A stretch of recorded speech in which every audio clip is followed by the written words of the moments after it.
1, 2, 3, 4, 5, 6, 7, 8, 9, 10. 10, 9, 8, 7, 6, 5, 4, 3, 2, 1.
And good Saturday morning, everybody. How you doing today?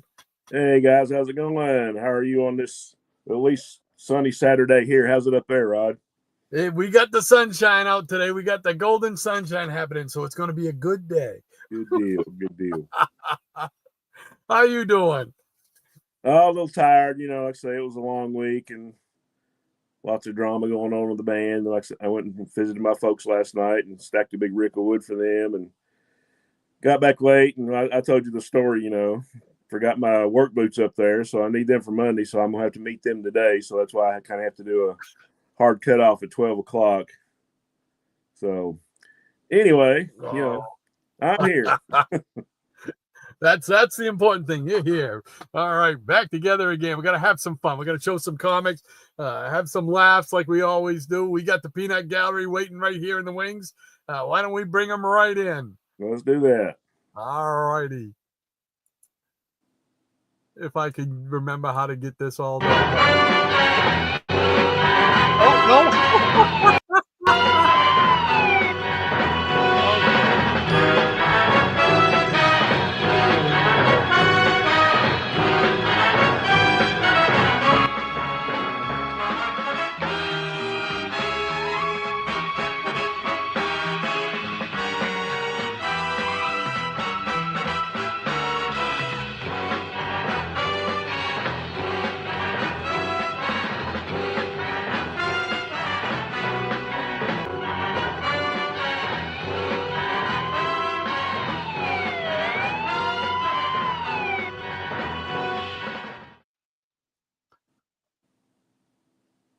All right, let's try this again here.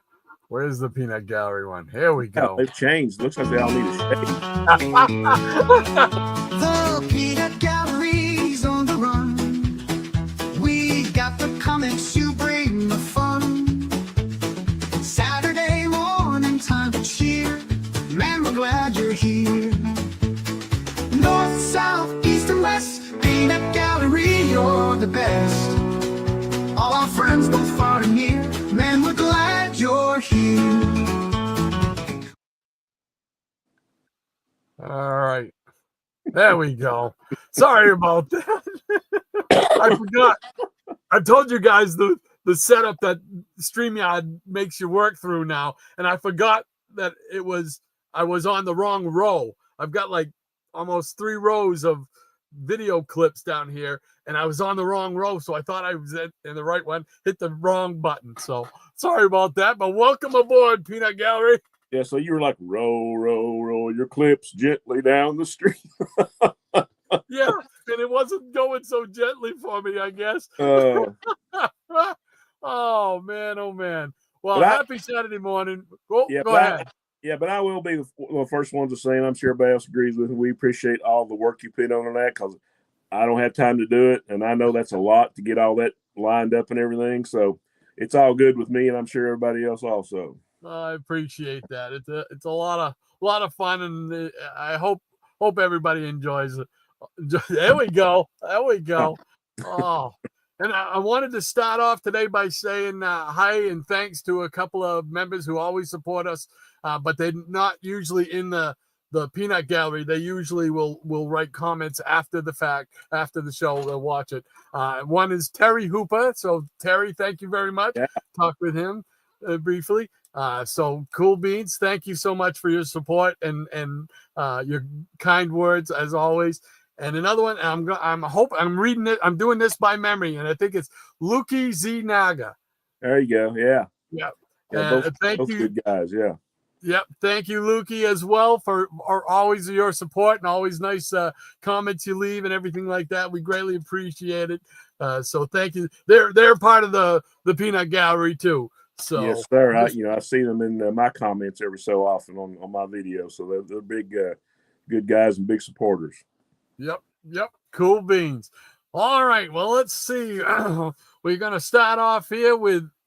We got Easy and the Easy Comic Reader starting us off this morning. So make sure I got the right thing up here. Here we go.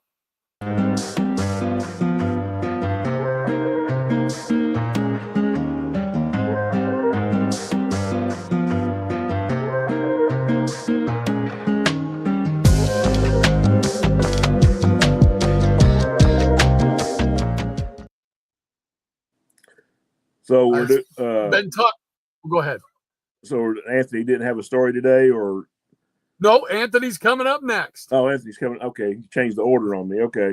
Yeah, he snuck in there he was there at 3 o'clock this morning. Oh wow. So, okay.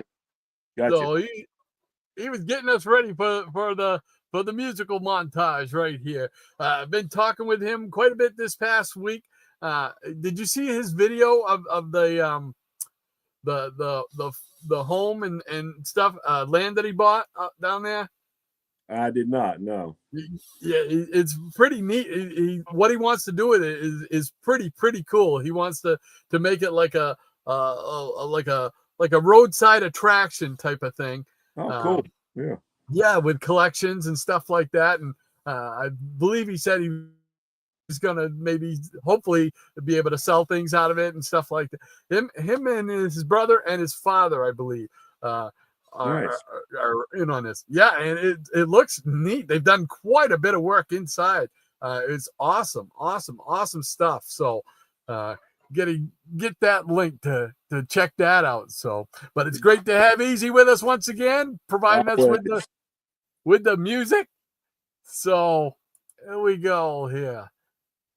He says, "Good morning, everyone." He says, "This week I'm serving up a shot of Juice Newton, Queen of Hearts. Hope you all like it." Yeah, I had to smile when I saw this because this was like a song that I played in the very first band I was in when I was 14 or 15. And my best friend, she sang this song. Well, the original version of it anyway. I thought this was kind of cool. I didn't have time I could have worked this up on the bass because I think it's just 3 or 4 chords, but it was a long week and a long night. So we'll just wing it. How's that? I'll just put a beat to it. How's that? All right. I'm going to follow your lead, brother.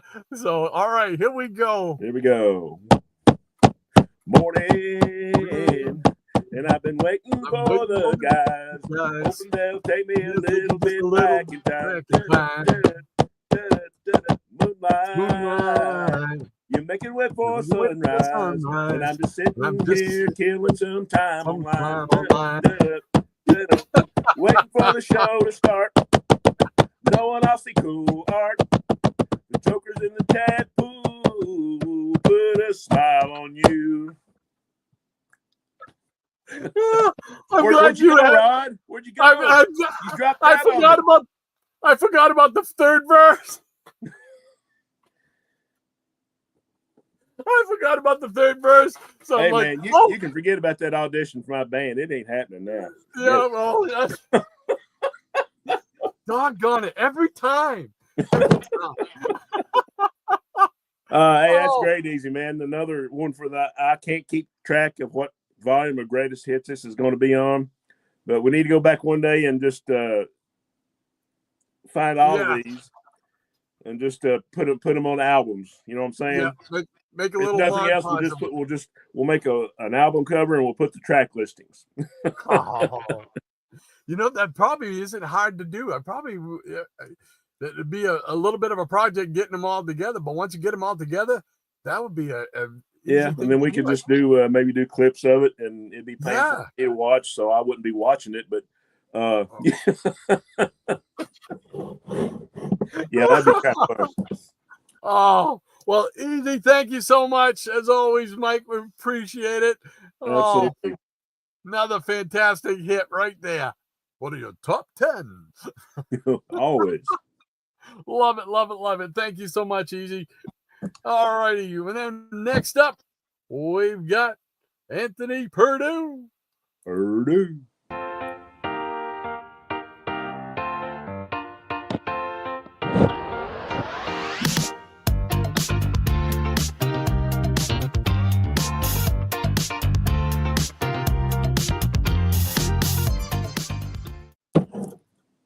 All right, Anthony Purdue. He's going to share his childhood comic book memories. And here we go. We got Anthony saying, "Good morning, Peanut Peers. A summer day in 1967. Oh, that's the prime of my childhood right there. 67, 68.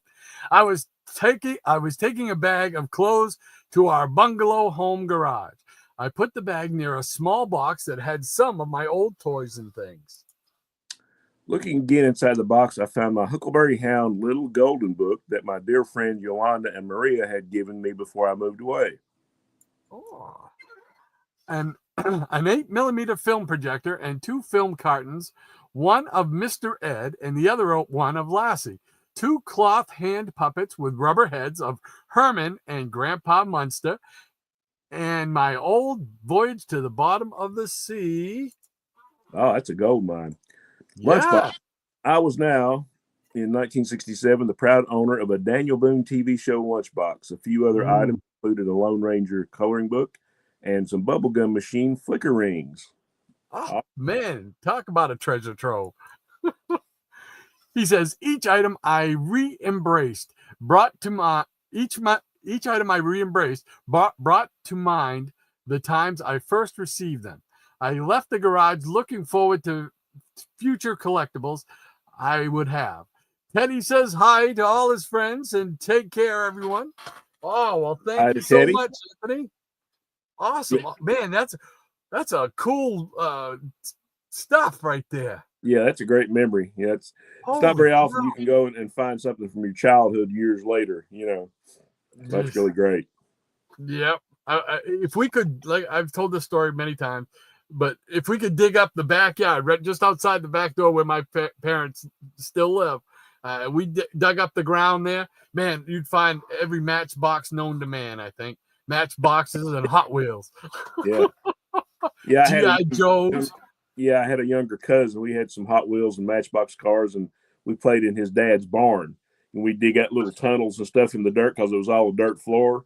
So we'd have like our own little city, and we'd bring our Legos in and make, all that kind of stuff. So it was pretty fun. My dad used to be a model train enthusiast. And oh, nice. We discovered a box down in the basement one time of all these plastic buildings that just snapped together. Once we found those, it was over, man. Watch out. Out to the sand pile we went, and we were building cities like you just said. Absolutely. Oh, yeah. Anthony, thank you so much once again for sharing that comic book childhood memory with us. We really appreciate it, my friend. That was great, man. Appreciate that. All right. Well, let's see what else is going on. Okay. I'm looking ahead here because I was expecting something. Hey, Eric, how you doing? Eric K. He says, hello, everyone, and a happy Saturday. And a happy Saturday to you, sir. Hope everything's going well. Yeah, I hope so, Eric. He's one of the trifecta in our little comic buddy chat on the text. We're always showing each other new acquisitions all the time. And Rod had some great ones. You going to show any of that today? Or yeah, I got it all right here to share today. Good deal. So, good deal. Yeah. Looking forward to sharing that. The big item there that I showed you on the thing. I'm still stoked about that. It's just so cool. So, all right, let's see. I am one of us is in the house. Welcome, sir. He says, hello, good morning, Rod and Shannon, and to all the Peanut Gallery. Hello to you, sir. Hope you have a great weekend so far. Good morning, good morning, good morning. All right, next up, see, I wanted to make sure I was on the ball this time. Here we go.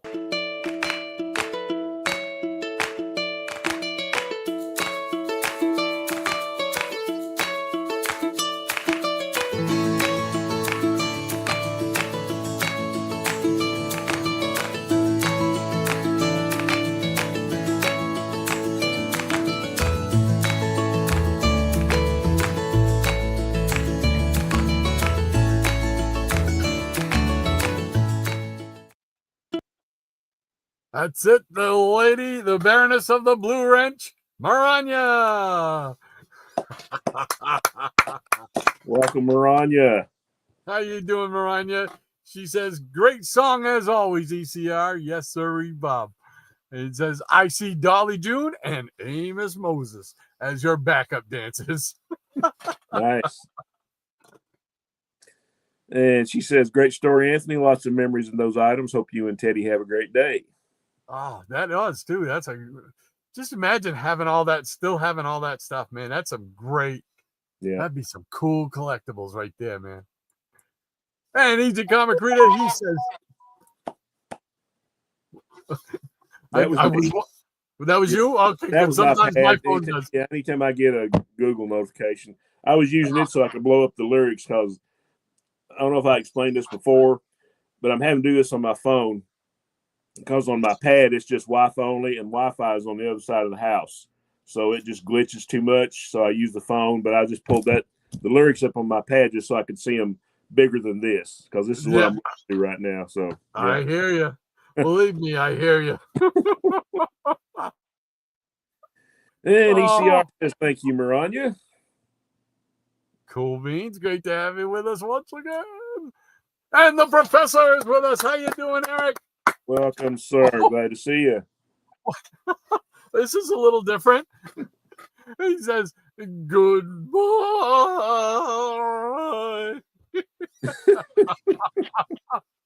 Where you going, Eric? We just started. Where you going? He'd had enough after the first 2 minutes. That's it. He's seen enough. He says, I'm out of here. I can't take another Saturday with these guys. And Ron says, good morning to Eric, and I am one of us. And Eric says, Bizarro greeting. Ah, there we go. Is it Bizarro Day? Yeah. I think that's like that here every day. Yeah, me, I'm now understand. And I one of says, hello, Maranya Valkonen. And Maranya says, goodbye to you as well, Eric. Wow, Rod, are you in pain? Yeah, that was bad. And she says, welcome to RST, Rod starting time. Yes, you are correct, Maranya. Oh, and Werewolf by Lunchtime is with us. How you doing, Werewolf? Welcome, sir. He says, great to be here. Hello, Rod and Shannon, and hi to the sexiest chat on YouTube. There you go. I like his attitude. Good man. And Ron says, good to see you, Werewolf. Is Rico keeping you in line? And he says, I'm blushing, Wolfie. And Wolf says, hey, Maranya, Rico is snoozing next to me. Oh, there you go. Getting a little cat nap in. Yeah. I see what you did there. Hey, Double M is with us. How you doing, Mr. Mars? Welcome, sir. He says, hello to Mr. Breen. And Jackson Roykirk in the house. Welcome, sir. How you doing, Jackson? Those jokers in the chat must be talking about Werewolf and Eric Breen. Could be. Oh, and I get the trifecta today. Hello.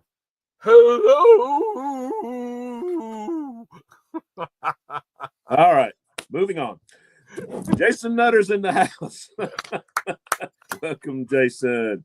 He says, good morning to Rod, Shannon, Lady Maranya, and all the cashews, pistachios, and whatever nut you identify as.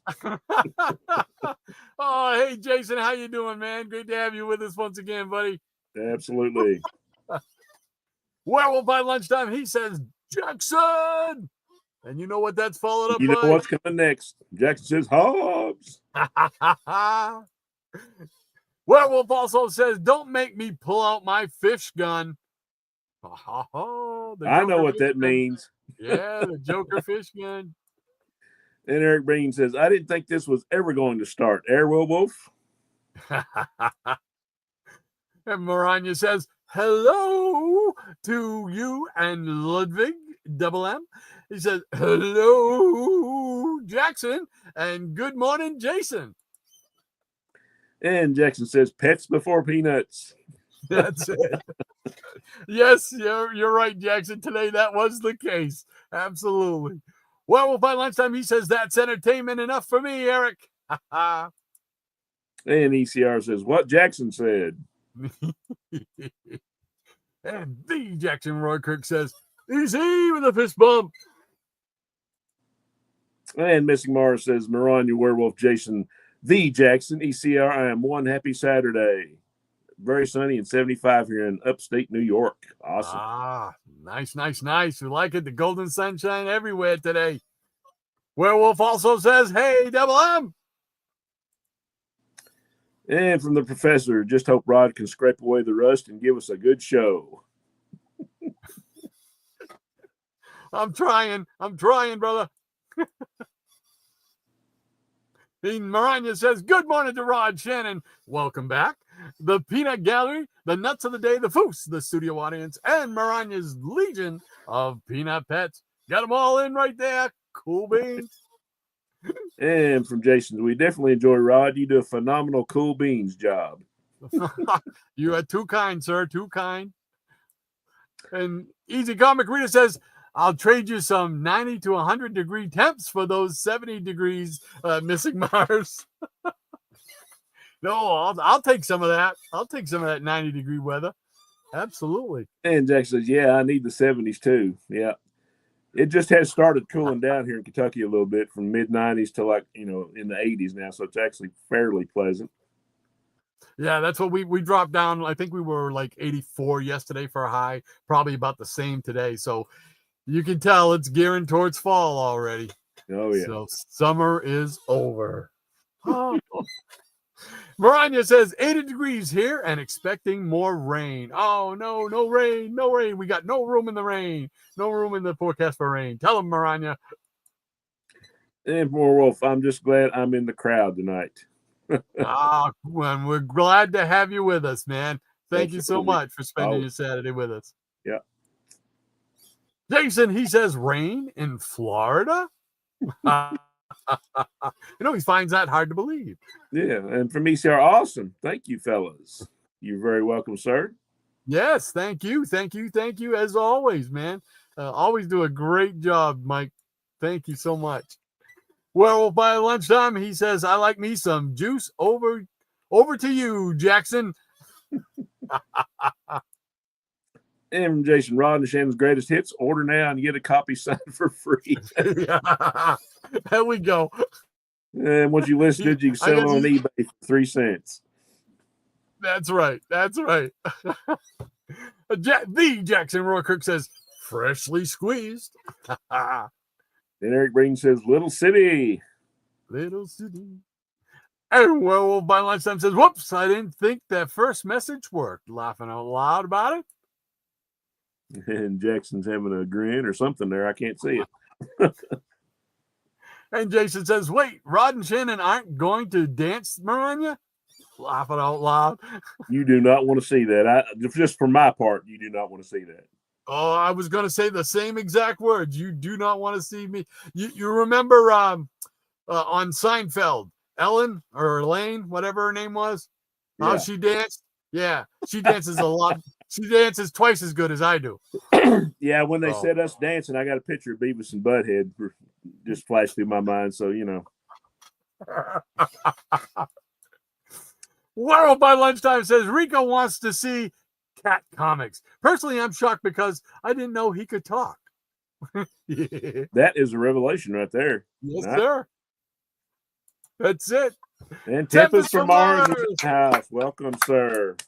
He says afternoon all, and afternoon to you, sir. Happy you could join us. Yeah, it's great. Hope you're having a wonderful afternoon. I hope everything's going well for you Saturday. Thank you so much for spending your time with us again. And we got a neighbor to the north, Ranger Sly. How you doing, Ranger? Welcome, Ranger. Always good to see you. He says, good morning, all. Always good to see the dynamic duo reunited once again. Well, thank you so much, sir. Appreciate that. Always enjoy seeing you in the chat. Cool beans. And Jackson says, the slyest of all the Rangers. Yes, he is. You think you know the guy, but then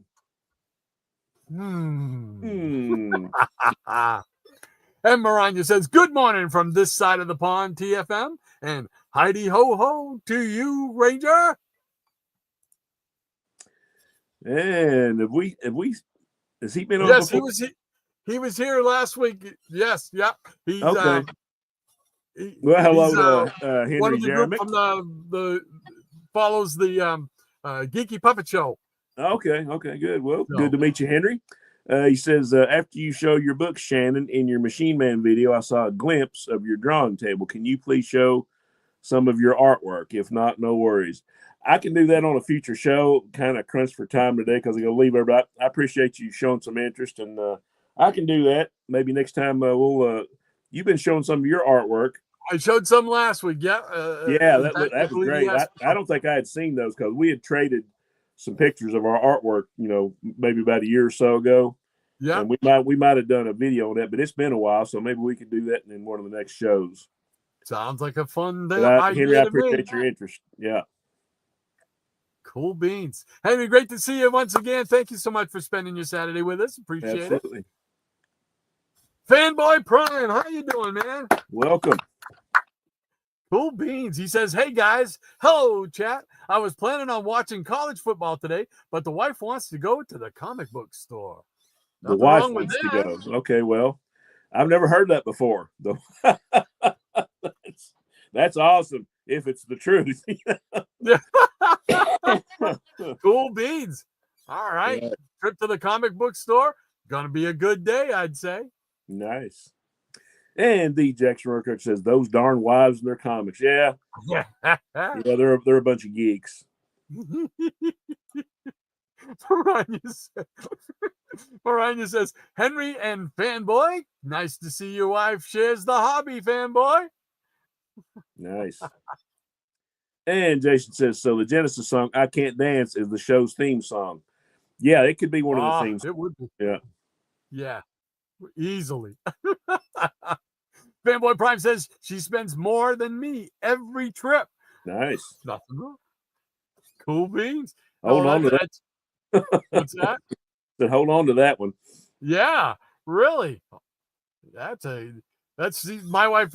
She's not that into comics, but she's a big enabler. Yeah, same here.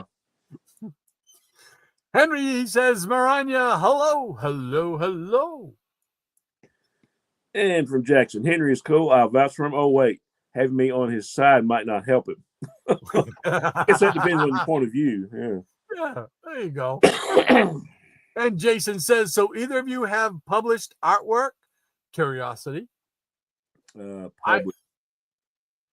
don't think so. Not for me. I had one piece of art published in a newspaper.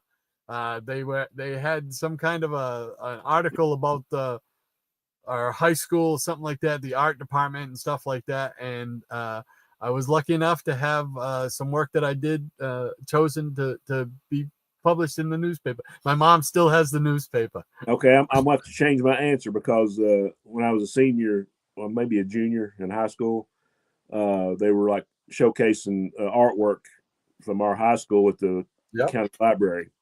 Yeah. And me and another guy got to be in that, and I think they published a little piece of it in the paper. Of course, this is 40, I don't want to go how many years ago, but we got to have our art displayed, and I had my original comic book of my character, the Scavenger. I know you've seen it. Yeah. So I got to have that displayed in the library. So I forgot about that. Yeah. So kind of, sort of.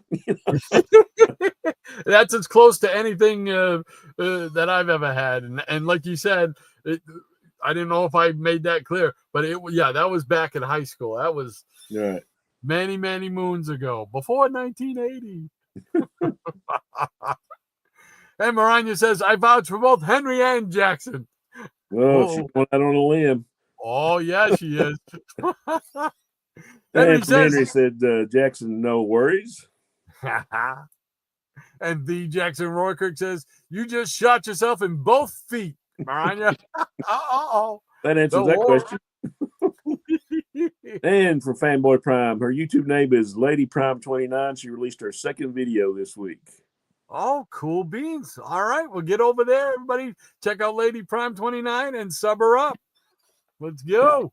Good cool deal. Beans. Thank you. Diabetic Superman, how you doing, DS? Welcome, DS. He says, good morning, everyone, and good morning to you, sir. Thanks so much for hanging out with us once again. Appreciate it. And Ronnie says, I have published artwork in my senior year yearbook. I was also the layout editor for it. Nice. Kudos. Oh, cool. Yeah. Well, by lunchtime says, don't worry, Henry. You'll get used to Jackson. We all had to. Laughing out loud. And Ronnie says, good morning, DS and Shadow. Yes, good morning, good morning, good morning. And Scotty Z70 is with us. How you doing, Scotty? Welcome, Scotty. He says, it was actually cooler and drier outside today. I almost went to the flea market, but decided I have too much to do. Oh, come on. You never have too much to do to go to a flea market. You never know what goodies you're going to find there. This is true. This is true. And Ron says, good morning to you and the feline crew, Scotty. The feline crew. That's cool. I like it. And Henry says, werewolf by lunchtime. No worries. Jackson is my bro. And from Werewolf, apparently it's going to rain for a week here in Oz, which means Rico will have to pop poop in our garden instead of the neighbors. All the sacrifices those poor animals have to make. I'm telling you, terrible. And Moranyan's put up the pause line, so that means it's time to start some comics, man. You ready? Yeah, I got a few. All a little bit different. I'm going to pull out some Pacific comics. Cool. From the 80s is probably one of my favorite early independent companies. Got a lot of great stuff. This first one, issue number 1, is Bernie Wrightson, Master of the Macabre. Oh, I remember those. Yeah, I think it's reprints, basically. It's been a while, so I'm not really sure. But yeah, just some cool stuff. Yeah. That was issue 1. I need issue 2 and 3. Here's issue number 4. Bernie Wrightson, Master of the Macabre. Nice. Another legend in the comic art world, gone too soon. Yes. Yes. Okay. And here we have Miss Mystic, number 1, Neil Adams. Yes, sir. Yes, this sir. was supposed to have been published by DC Comics, but then the implosion happened, and a lot of people went elsewhere, so it didn't get done there. I did not know that. Yep. Awesome. And here's Miss Mystic number 2, more Neil Adams goodness. Yeah, with Earth 4. Earth 4. Yeah, baby. Yeah, I don't see Blue Beetle or Peacemaker anywhere, but you know. No. Might be a different Earth 4. There's a few Earths out there. You know what I'm talking about, right? I do. And here's another short-lived Neil Adams masterpiece, Skate Man. Yes. I know you have this one, right? Yes, I do. Skate Man. I don't know if it's something I'll want to readily acknowledge, but yeah. And some more great artists is Arthur Sudam, Demon Dreams number 1. Oh, now that I don't remember seeing. Some great art. I think Arthur Sudam, he did some horror work for DC in the 70s. Oh, wow. And here we have number 2.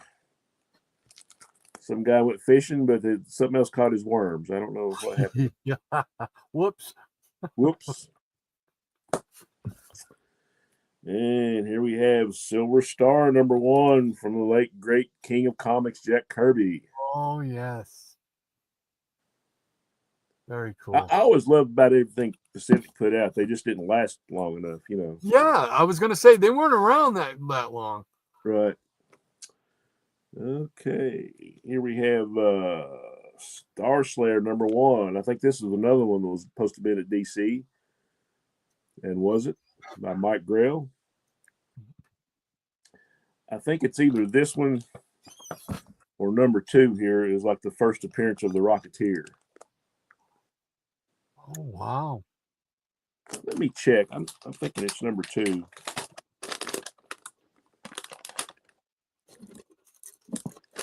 Let's see.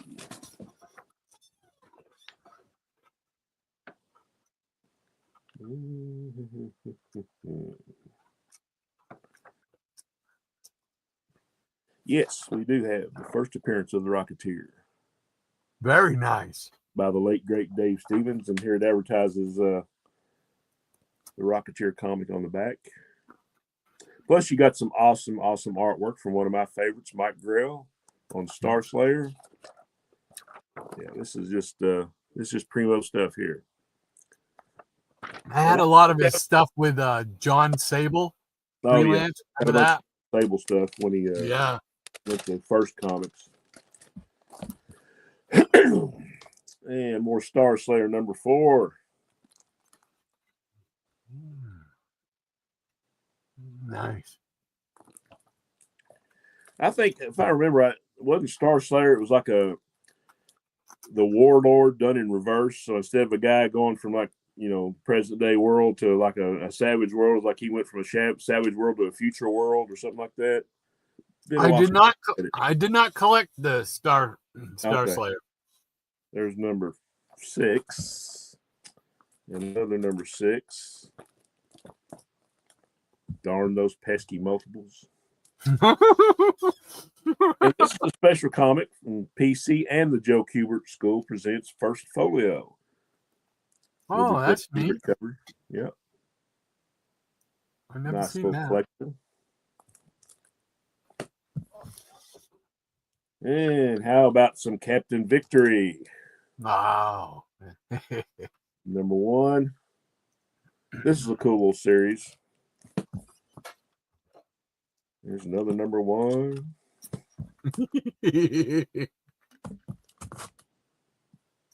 You can't leave them comics alone in the boxes. They'll multiply. They're just like rabbits, man. I'm telling you. Captain Victory #2 from Jack Kirby, and I guess I never knew how to pronounce that guy's name. Mike Thibodeau, maybe. Thibodeau. And here's another #2. I think the reason I probably got multiples is because they were cheap. 75 cents. And here's what is this? This is #3. It's kind of hard to tell. More Jack Kirby fun. Wow. Another #3. And #4, I do believe. Kind of got that commandy look going on there. Yeah.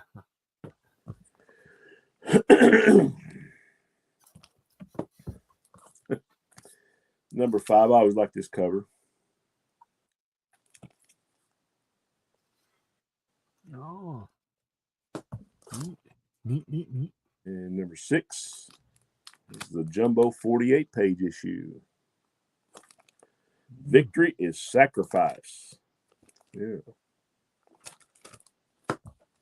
Got some Kirby crackle on that cover. Add some serious Kirby crackles. So we like that so much, we're going to show it again. There we go.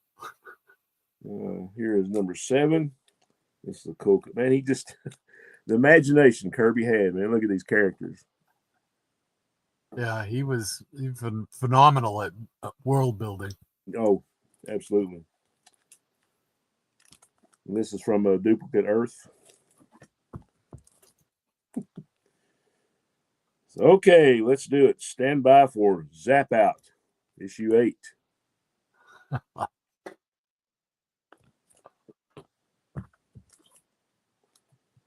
Okay, zap back in. He thought he'd zap back out again. Here's number 9. A great commander can beat the gods. All you have to do is be great. That's it. Be twice as great. Yeah. And this looks like a Marvel cover to me. This is number 10. Big surprise issue. Kind of reminds me of a Thor issue or a Thor cover, you know. Yeah. Neat. And another one. Here's number 11. Reed. Big Ugly. Look at the puss on that guy. Wow. Yeah. And here's number 12. In Defense of Our Galaxy. Origin 2. End of the Boy, Beginning of Man. Neat. And there's another one. And here is the last issue, number 13, I do believe. Wow. And we have a special edition issue, number 1. Oh, And that's what we got. cool beans. Great stuff. Something a little bit different, you know. Yeah, very cool. There we go. All right. And thank you very much, Maranya, as always, for providing us with the pause line. Absolutely. And here we go. And Scotty says, plus our flea market is not that great. It's just a change of scenery. Ah, oh. Well, then I can understand the choice then. And the Jackson Roy Kirk says, so Maranya, you were once a layout editor. Now you just lay out all day, eh? And then he runs. Oh, no. He's Oh, going to get it now. yeah. Oh, say it right out of the way. And from DS, I had a comic published in the town's newspaper when I was in 7th grade. Awesome. Oh, cool, man. Good deal. What was the name of it? We want to know what the name of it was. What was it Inquiring about? Minds, all that, yeah. Yeah, cool beans. And Maranya says, actually, yes, Jackson, been sick lately, but recovering a bit. Oh, sorry to hear that. well, Hope you feel yeah. better soon. Hope you're feeling better. Absolutely. Scotty, Pacific Comics. Oh, Pacific Comics. It was specifically Pacific. It was specifically Pacific. And Jack says, ow, sorry to hear that, Em. Yeah. Yes. And Werewolf, it seems Jackson has the runs. Take your phone with you, buddy. We have it all here, folks. That's it. Oh, my God. Insert your favorite poop joke. Yeah. And from Double M, PC Comics were cool. Yes, they were. Yes, they were. And from Jackson, yes, I have the first 3 master of the Macabre, the color reprints from Eerie and Creepy. Yeah. I couldn't remember where they were reprinted from. Yeah, he's right. Thank you, Jackson. Cool. And from Scotty says, Miss Mystic looks like that blonde girl on the Bob Newhart show, the series where he ran a hotel in the snowy area. Yeah. Oh, yes. I remember that. And from Jason Nutter, Star Slayer is possibly the greatest space story in comics. I'm going to have to go back and reacquaint myself with that. And those aren't that expensive either. And from Werewolf, Alien Worlds and Twisted Tales are favorites of mine that's Pacific published. Yep. Got them out of those are in the same box. They're like 2 of my favorites. Hey, Chuck is in the house. How you doing, Friar? Welcome, sir. Glad to see you. Said he's got a small PC Comics My Collection. Good stuff, fellas, and good morning. Good morning to you, sir. Yes, good morning to you. Thank you for stopping by. Appreciate it, man. It's been a while. Cool beans. And from Jason, it does not get the love it deserves. I totally agree. And Werewolf Pacific Comics Companion that tomorrow's published is well worth it. Yeah, that's on my list. I saw that advertised. Do want to get that. Tomorrow's, man, they would put me right in the poorhouse if I bought everything from them that I wanted. Oh yeah, I They agree. are just phenomenal. Incredible stuff. And Fire Truck says, I believe Valiant published some Star Slayers in the 90s. Did not know that. Oh no, I didn't know that either. And from Scotty, Julia Margaret Duffy. That's who Miss Mystic looks like. Okay. Good to know. Margaret Duffy, yeah. And Jay said, yes, Shannon, it's set in the future, and they go back in time to pull forward a Celtic warrior. Okay. So I was right for once. What about that? And he also says the fact that a movie has been made is criminal. Yeah, that would be an interesting movie. I agree. Absolutely. And Jack says, I have some PC in my PC, but read them on my PC. Hey, I understood that. But are they PC? Right. But And Jay says, Rod, if you're looking to reach Star Slayer, there was a collected 8-issue edition that covers the major parts. It's amazing.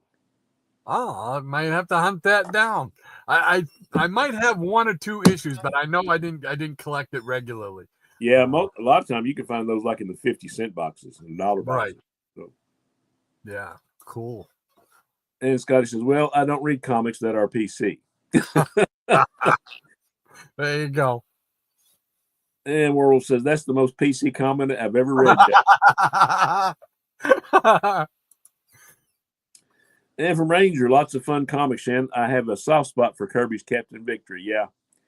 Yeah, that was when Kirby could actually, I kind of think he got out from under the thumb of Marvel and DC for, a little bit and got to do some stuff that he wanted to do, just fun stuff.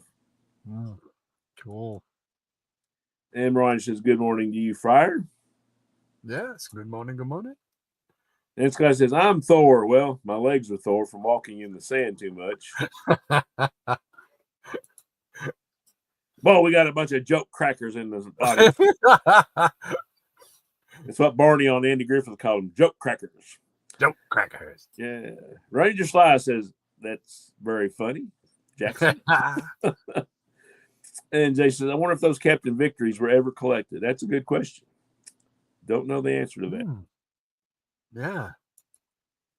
And get another laugh from Ranger by lunchtime. And from Werewolf says, I hope you don't have hammer toes, Scotty. Oh, man. And to Jason from Scotty, I've been on the fence about a big lot of new Warriors comics, but that would be about $1 each. Is it worth it? That I don't know. I may or may not have like one new Warriors book in my collection. I can't even tell you a character that was in it. I have some, but I can't remember that much about this series itself.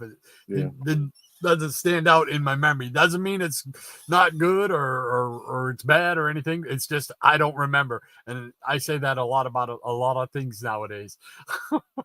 Well, you really said a lot in that last statement there. Said a lot. I forgot. What did I say? Jay Lucian, welcome, sir. How you doing, Jay? Glad to see you as always. And good morning. And good morning, you, sir.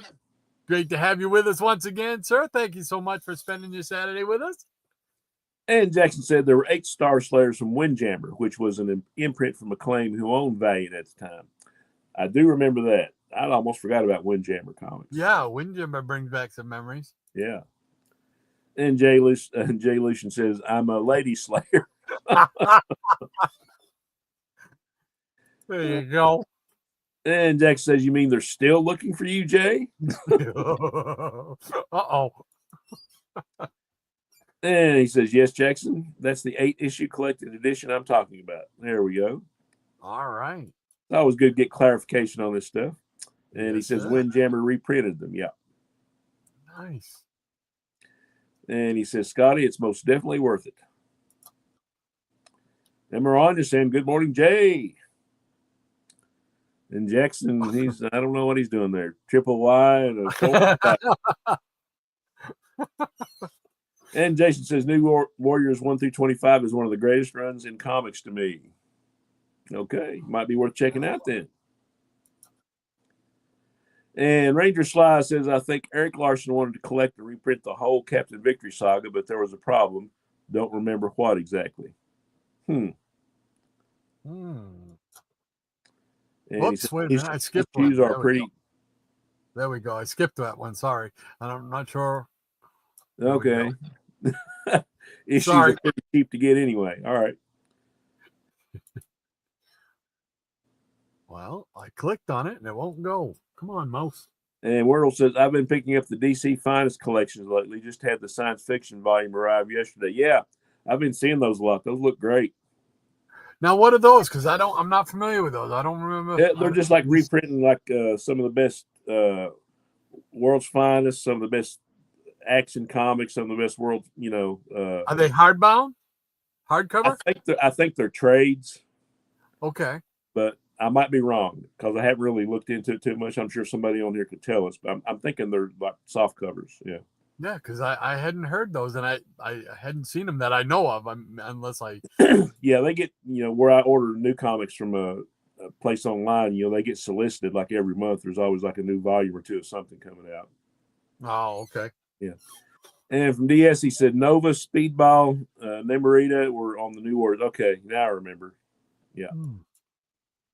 And World says Jackson fell asleep on his keyboard. Okay.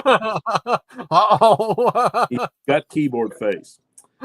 Jackson says Jay and I have a secret code. It's so secret we don't even know it. That's very secret.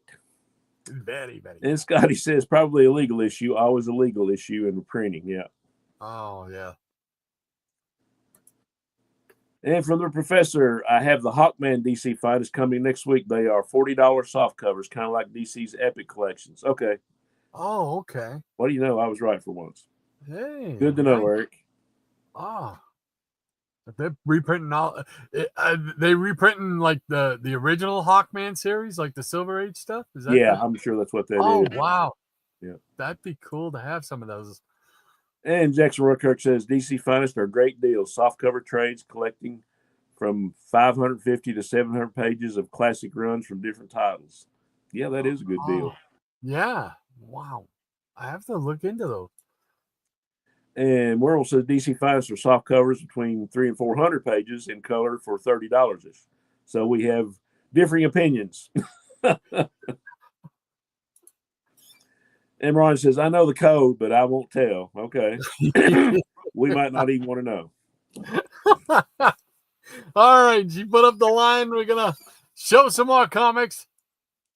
Thank you, Maranya. All righty. I got a stack here that I just picked up Thursday. So of some Dells and Charltons and whatchamacallits, Gold Keys. Oh, my. Oh, my. So, all righty, here we go. All right, first we'll start off with the newer stuff. At the, I think I've told you guys before over the last couple of weeks, they've started selling comics at local convenience stores around here again. So, and they come in little plastic baggies. Got a nice display stand that comes with them. In fact, I'm going to see if they ever want to get rid of it. I'm going to get one. So if I can, but I picked up these. They're old issues, obviously, but they're selling them for $2.98. So, and here is Justice League versus the Legion. Oh, yeah, I was always interested in getting that, but I never did. Me neither. I just saw it and it's like, you know what? I don't remember that, so I'm going to have to pick that up. And then here's Justice League Dark #1. Oh, now, whether it's the true #1, I don't know because I haven't opened these up yet to see if they're just like a reprint or something. I don't know. And then I picked this one up. #1 of Batman Brave and the Bold. It's got him and Soups on there. And I finally did get to see that Superman movie. I watched it yesterday. So what did you think? I enjoyed it. I really did. Good deal. The only thing that I could say, and this is just for me personally, was I didn't like that they made Metamorpho kind of a wimpy character. I knew I was going to hear that from you. I mean, I can understand it being, want to be upset about, his kid being taken and whatnot and all that stuff. But it was just like, no, man, that wasn't Rex. Rex wasn't like that. Rex was a little more in your face, But other than that, I thought it was really good. I wasn't sure about the haircut thing going to translate to the big screen from the comics. In the comics, it's fine, On the big screen, it's like that's a little different. But I enjoyed the show. I really did. I'll probably watch it again this afternoon if I get the chance, because I was also working on stuff on the laptop, so I was in and out a little bit. But I want to watch it again because I want to see more of the Justice Gang. That's only a working title. I know. Oh, so you didn't watch it at the theater? You watched it at home? Yeah, I saw it at home. Yeah, man, if you get a chance before it goes out, you really need to see it on a big screen. Oh, I don't know if I'll ever get out to a movie theater again. I don't know. I wanted to see Fantastic Four, but so far I don't think I'm going to get out to see that one either. Yeah, but, me and my son went and saw that last Sunday. I've heard a lot of people from the comic book community not real enthralled with it, but we'll see. I liked it, but it just kind of, and I'd heard this from other people that saw it before me, so it seemed like there was like a lot crammed into it, and but it seemed like there was something missing, the biggest complaint I hear is not enough action. Yeah, a lot of it is family drama. The Fantastic Four is about the family. I love the Space Ghost stuff. Yeah, awesome. Yeah, these are the latest issues. They just started up another Space Ghost series. So nice. You know me, I got to pick those up. But yeah, I'll be interested to see where it goes. Is World's Finest. And Justice League Red. It's a brand new one. It's good. I saw Dead Man on the cover, so I snatched it. Yeah, I got that coming in the mail. I had to snatch it because it's got my favorite JLA on there, Red Tornado. Is that who that is? Where? Where's? Oh, in the. Oh, yeah. Okay. Jeez. Yeah, he's like the big image in the background there, Rod. Yeah, only the biggest image on the paper, right? Man, I'm telling you. Sometimes. Oh, I got the Peacemaker on the.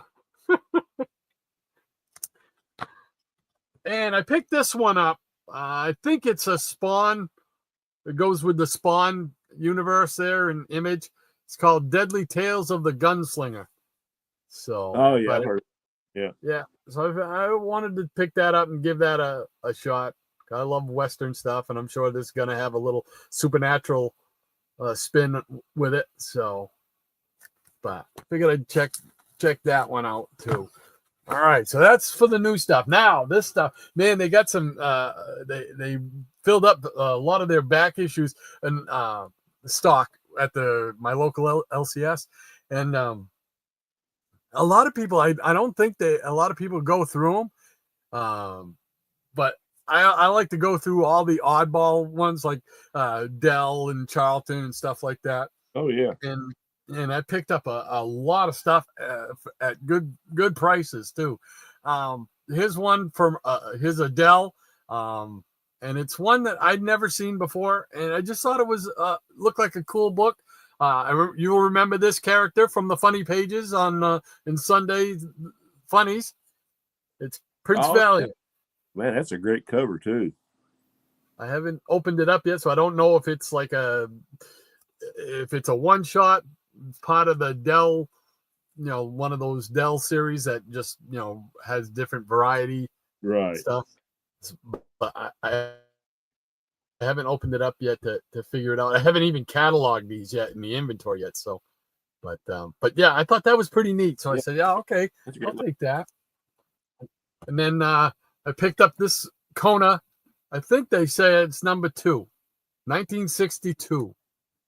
Oh, that's my favorite Dale. I think I might have texted you guys saying that was my favorite Dale comic or favorite Dale series. I think there was 21 issues, and I need one issue to complete that one.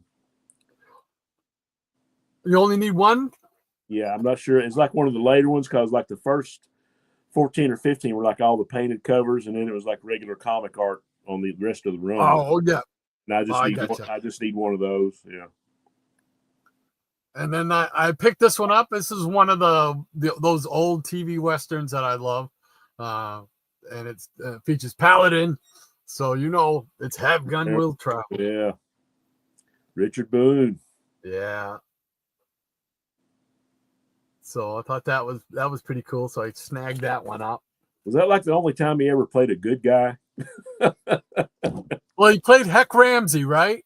Yeah, you're right. I forgot about him. Yeah. Yeah, Heck Ramsey was part of that Sunday night mystery thing with them and the Rockford Files and stuff. Yeah.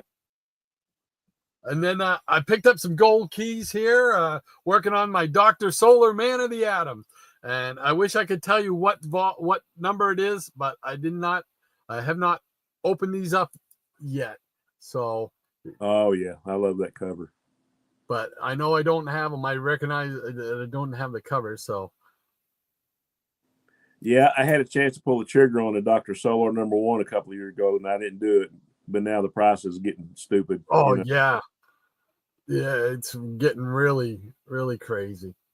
So. Yeah, those covers are fantastic. And I picked this one up as well. This is number 23. Sometimes they write it on the sticker. And if I could see, I'd be able to tell you what it says. This one here says number 23. So, yeah. More George Wilson goodness. How you coming along reading that Wilson book? I haven't got a chance. I've been like slowly going through it, but this week has been crazy. But what I've read so far, I really enjoyed. Most of it is illustration, but you kind of get a little short bio kind of scattered throughout the book. So it's definitely worth picking up.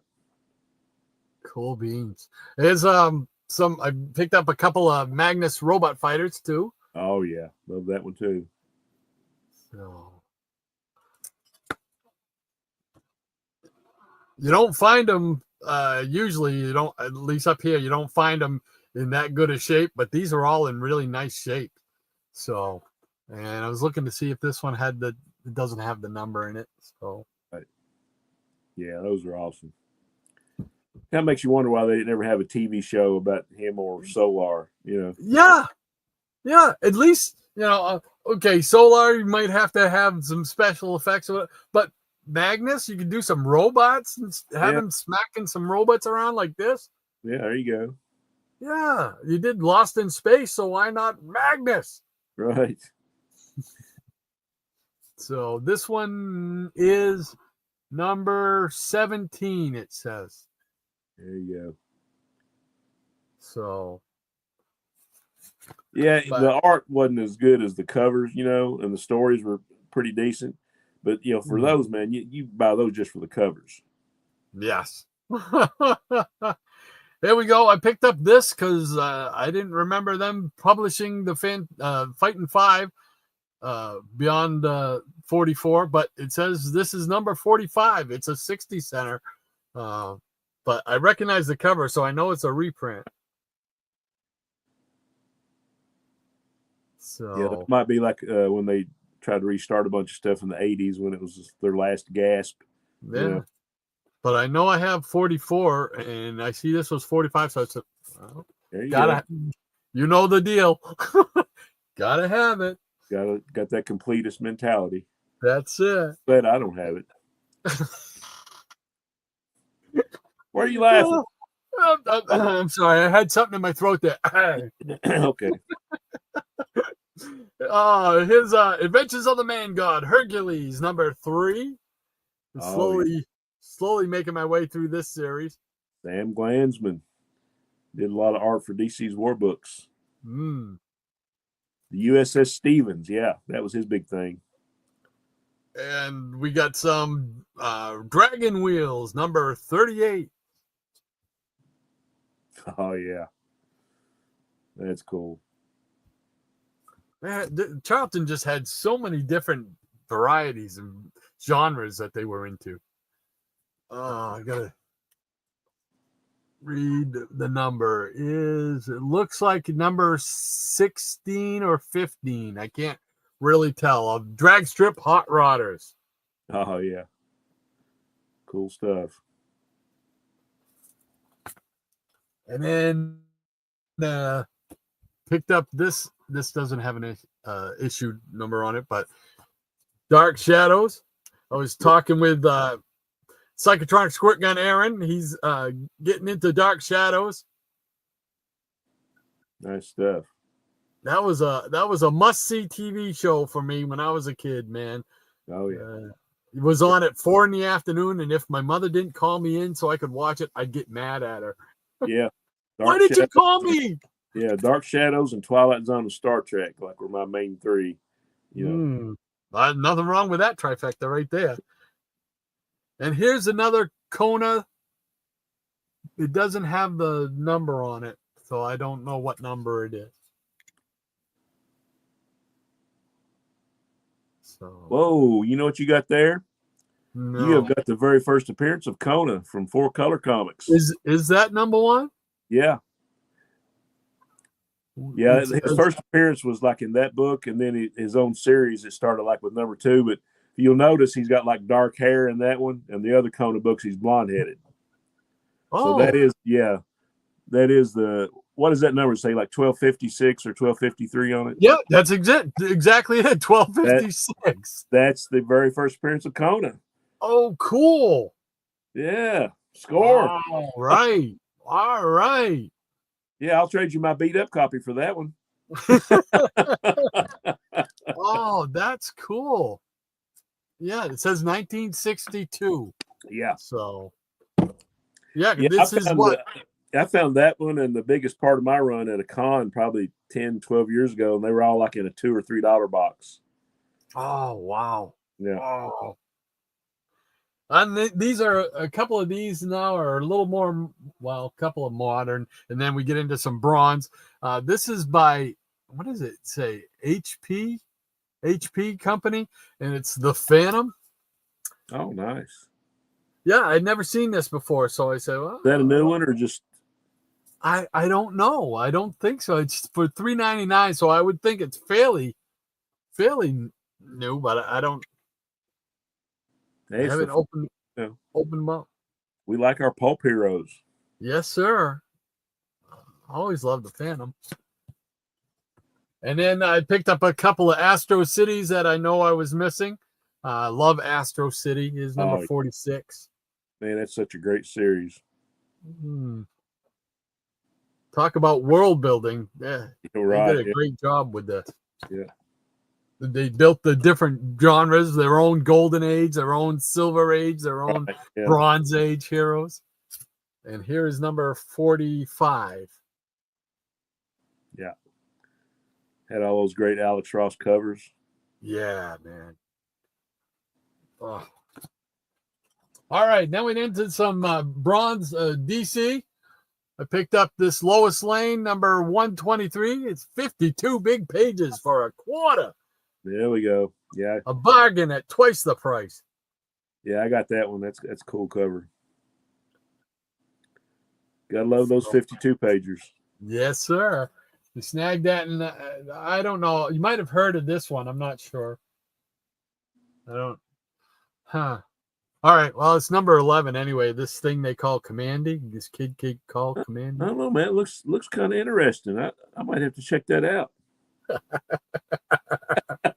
Yeah, people that know me know that joke. So, and I think this one might even hold a special place. Is this? If this is the one I'm thinking of. Oh, now we're best friends, Rod. Yeah. I was going to say, Isn't this like your favorite one? You said. That is my favorite comic of all time, right there. Yeah. Because it's the first one I ever had, and you've seen the giant poster that Dr. Von Chilla had made, Yeah. right? Yeah, Yeah. got a giant movie poster of that cover. Yeah, That's awesome. Yeah, they got a bunch of them in, and when I was looking through, I'm saying that one I knew it had some significance for you, and I couldn't remember. I said, well, I got to make sure I grab those ones. So a little bit. So I think I'm still under halfway of filling the Commandy series. So I still got quite a ways to go, but I pick them up every once in a while when I see them, and now they got a bunch. So I'm like kind of itching to get back there. Well, I would help you out with that. I thought you already had all of them. No, not even close. You'll have to send me the missing issues, and I'll have to see what And then we got number 19. Oh yeah. That kind of reminds me of that Star Trek episode. You remember that? Yes. Yeah. When they were showed up in the 40s or whatever. Yeah, it was people on this planet like got some kind of book about the mob from Earth, and they modeled their whole society on it. So yeah, that reminded me a lot of that one. Yeah. Chicago. All right. Yeah. There we go. So let's get us back together here. Great stuff. Cool beans. Thank you. I'll find the holy mackerel. There's a lot of chatting going on. Whole lot of chatting going on. I knew it was coming. Whole lot of chatting going on. Wow. Holy mackerel. There we go. Okay. Thank you so much, Maranya, for putting up that line, keeping me in line, because I'd be lost without it. I'll tell you that. So, all right. We got Jason. He's saying New Warriors, Valentino's Guardians of the Galaxy, and the 90s Ghost Rider were the first books I ever collected. So obviously that run of New Warriors means a lot to me, he says. Oh, that's great. I always love hearing stuff like that because it doesn't matter when you started collecting. When the first ones you start reading are like become your, probably your favorite of all time. Yeah. So we know what you mean. Yeah, absolutely, man. Absolutely, Jason. Werewolf by Lunchtime says, that many pages, Jackson? Wow, I'm even more impressed, he says. How about the DC Finest, I guess, yeah. Yes. And Eric says, The Brave and the Bold, Mystery in Space, and Hawkman, 1 through 16. Oh, wow. Yeah. Oh, that would be cool. See, I'd love to get the Brave and the Bold one, especially if they're going to reprint like the Silent Night and then Viking Prince and those early ones. Assuming they're in color. I'm not. So if somebody could, kind of give some info on that. Ah, that's neat. Those are all three that you have coming, Eric. That's very cool, man. Fanboy Prime, he says, I got to go check out these DC Finest books. Yeah, me too. Yeah, people making people spend money. That's it. That's it. It's a common theme here. Yeah. And the Jackson Roykirk says, DC Finest are pulling for all over the DC history. So there have been Golden Age, Silver Age, and Copper Age runs. Nice. Cool. I can't believe I haven't heard of this before now. Oh yeah, they've been going for a little bit now. Wow! Holy cow! Hey, August is with us. How you doing, Double A? Double A, glad to see you. Happy Saturday. Yeah, cool beans. He says, greetings, CBM Clubhouse, and greetings to you, sir. Hope all is going well for you this Saturday. We got Scotty saying, wait, are those $2.98 from Cumberland Farms? They were from Cumberland Farms. If that's what you're asking, I'm not sure exactly what you're asking. Where are those from? Well, from Cumberland Farms. Yeah, I guess who was it I was watching? I think it was Gratu I was watching. He had some from some stores out there as well. So I think they might be going nationwide, maybe. Okay. Selling them in various convenience stores. I don't know. They're still selling DC comics for $1.25 at Dollar Tree. Oh, really? I didn't know they were doing that at Dollar Tree. Yeah. Oh, Yeah, gotta it's go. mostly, modern stuff like from, I don't know, 2010 on up. Yeah, I think that's probably what these are too, right? Yeah, actually, I got a little stack of them right here, and I know you've seen these before, but stuff like the Rebirth stuff and some of the new 52 stuff, Yeah. or Green Arrow #1, Yep. Batman Dark Knight. This got some great artwork in it, David Finch. I mean, so for $1.25, of course, I already had a couple copies of this, but Grant Morrison's run on JLA, yeah, they were all like $1.25. Oh, nice. Yeah. Cool beans. So that's where they are, Scotty. Werewolf by Lunchtime, he says, I have Superman Family, Science Fiction, and the Batman Year 1 DC finest trade so far. Nice. Oh, cool. We'll have to get the science fiction one. I was going to say, what's involved in the science fiction one? Probably a lot of the strange adventures and mystery and space stuff, I would imagine. Those would be cool. That would be a neat one to have. Cool beans, Werewolf. Diabetic Superman says, wow, Shannon was right twice in the same episode, he says. Oh, my goodness. Oh, and the Jackson Roykirk says, not to plug specific shops, but in stock trades, Stock Trades has the DC finest for $18 for the first week they are released. Then it goes up to $24. Oh, that's a neat little deal.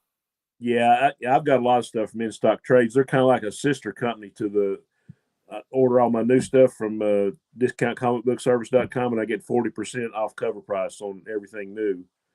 And then you can go, they have like that sister website, or it's probably one of the part of their websites. It's called In Stock Trades, and they have some really good deals on trades and hardbacks and stuff. Oh, wow. In Stock Trades. I have to check that out, Jackson. Thank you so much for that. Yep. And Jason says, Cumberland Farms, Scotty. Yeah, that's what they're selling. I don't know if Cumberland Farms is a nationwide or just a regional, New England regional. Yeah, I think it might be a regional, because we don't have those around here. Yeah. So, but whatever, if you have like a stop and go or some kind of a, I can't even think of what I'm trying to say, and I've got like a mental block. Jeez. Convenience store, like a stop and go type of thing. They probably are selling them there because it seems like it's some kind of a movement, which would be cool. Get them back in there, get them back in the grocery stores too. Fanboy Prime says, thanks, Jackson Roykirk, he says. And the Jackson Roykirk says, Hobbs, I have the year 1 as well. Nice. I feel like I'm so left out. I can't believe I didn't know about these. Scotty says, is that the grocery store up there? The only retail store that has comics here is Walmart. And it's all new stuff. It didn't sell shrink wrap. No, they're just convenience stores, Scotty. They're not groceries. Well, you can buy some groceries there, but it'd be like at a gas station. Cumberland Farms is like a gas station / convenience store. So if you have any type of thing like that, like a stop and go, or I can't think of some of the other national brands because I just deal with what we have up here. But yeah, definitely check them out. Jason says it's a convenience store, gas station. Yeah, there you go. I guess I didn't think of it as territorial, but maybe it is. I think it's New England region for that. But I know when I saw Gratu who was talking about the same thing, he's not in New England. So it's got to be, it might be stretching out beyond just the New England area thing. Right. And Henry says red tomato better than green tomato. And Scotty says Justice League Red. So is there a Democrat team too?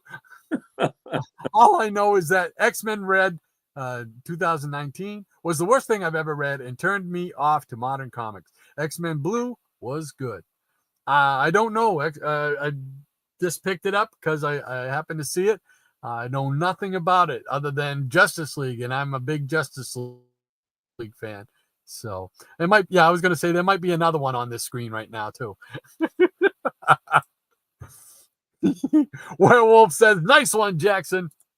And Scotty says, Prince Valiant had a cartoon too. I did not know that. Yep. It had a cartoon? Yep. Whoa, man. No, you guys are going to drive me crazy. I got to go find that. Yeah. Oh, You made a mistake. That's the Captain Cartoon over here. Oh, I did not know that. Wow. He says, I've caught a few episodes on YouTube. Ion. Those cartoon channels that play random cartoons every week.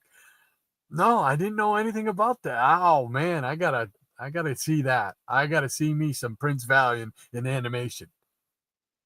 Cool beans. Thank you for that. And the Jackson Roker says, I'll read it one day. It was the first release, so I wanted to support the line and keep more coming. I'm looking forward to the Horror, War, and Spectre trades coming out in the fall. Oh, wow. See, more money. Just flying out of the why I wallet. do business with that company I do it with, because you get like 30-40% off everything. Oh, nice. Still support my local shop because he's a good guy, and I hit the $2 boxes probably once a week now. But yeah, it's sometimes it's cheaper to get stuff online. Wow, cool. Diabetic Superman says, I have about 14 of the DC Finest editions. Holy mackerel. Nice. Wow, cool beans. August says, never got any of the new Space Ghosts that Rod showed. Could never figure the original version because his powers outnumbered the number of buttons on his bracelets. Yeah, I get you, man. Yeah. No matter what he needed. It was like Batman with, like, the bat shark repellent ray and stuff like that. He always had whatever he needed in that utility belt. Well, Space Ghost has whatever he needs on those power bands. Fanboy Prime says, that's a beautiful cover on that first Dr. Solar. They all are. Yes, thank you. I can't read today, man. That is really bad. I can't do anything. I'm just getting too old. I'm falling apart, man. Slow down and enunciate. I'm just falling apart. The Jackson Rourke says, nice DS. And Werewolf says, yes, the horror one is out in a couple weeks. I bet you that one's going to be another cool one to have, too. Oh. And Double A says, yes, Jackson, I'm looking forward to the Spectre trades. Yeah, the Flesher issues were horror, yes, but not Gardner Fox. Gardner Fox. JLA, baby. The Jackson Rourke says, and gold keys I find here are roached, as Jambo would say, meaning they're beat to heck. Yeah, usually that's how I find them too in the shops around here. But these ones here, you got in. I don't know. I didn't get the chance to really talk to them, who the collector was, but these were in really good shape. I got to admit, they were in better shape than you would normally find. So, yeah, I was stoked. Yeah, the $2 boxes, when I go to my local shop, a lot of times they have go keys in it. And, the stuff in those boxes range from like poor to like almost near mint on some of that stuff. Just depends on what it is. Some of it's great, and some of it's, like I say, well loved. Yeah, well loved, exactly. Scotty says Magnus had a toy that everyone had in the 70s. Rock'em Sock'em Robots. There we go. And Marina says, greetings to August. Diabetic Superman says, how does George Wilson have time to do comics with Dennis always bugging him? That's a good point. I've wondered that for years. Drove him to an early grave. Scotty says, comic man, gotta catch them all. That's it. August says, thank you, Maranya. How's things at your geek channel, the Geeky Puppet Show? Don't be afraid to put down your info again, Maranya, for the Geeky Puppet Show. If you get a chance, check out the channel. Check out some of their readings. They have readings, I think 5 out of the 7 days now, I think she had, or maybe even all 7 days now. And don't be afraid to jump in and be part of it, because they'll have you give you a guest part. It's a lot of fun. It really is. I Am One of Us says he's laughing at Scotty. And Werewolf says there are also no edits. There are questionable parts in Superman Family. I read that they kept in. Questionable parts from parts unknown. Miranda says, doing well, thanks. We did a reading last night with Metamorpho in it. Yeah, they did Justice League 42 with the Metamorpho Says No. I caught a you were little talking bit of about it. the Superman movie. You know, I kind of agree in a way about them making Metamorpho a little bit wimpy, but I guess they were trying to go for a real, okay, what would you do if somebody had kidnapped your baby type thing? And I get that. But tell me now, you didn't get excited when you saw Metamorpho coming down with that big giant hammer. That made up for that part, right? I was marking out big time. I'm like, yes, that's what I want. I want to see him doing that kind of stuff, man.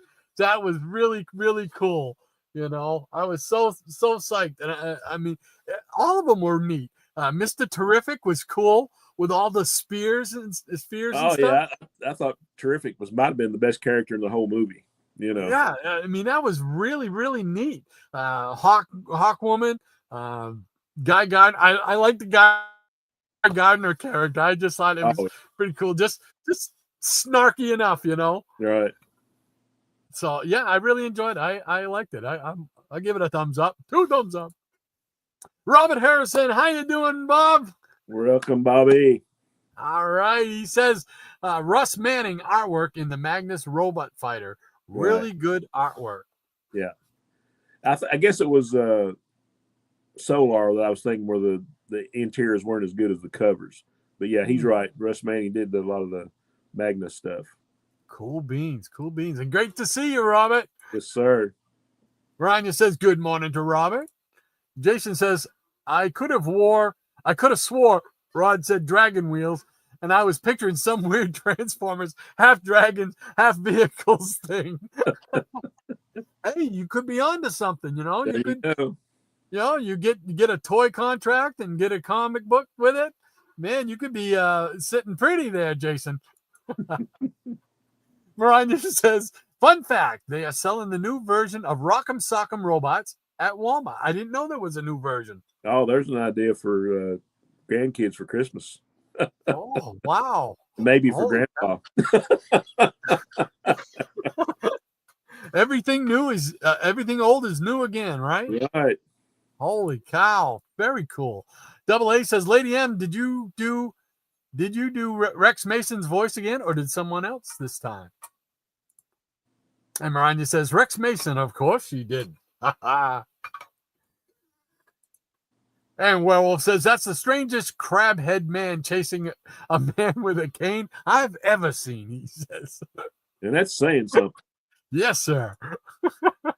Scotty says they made action figures under the Rock'em Sock'em moniker around 2000. The figures are tools. You can take them apart and add weapons or interchange them with other robots. Fun line.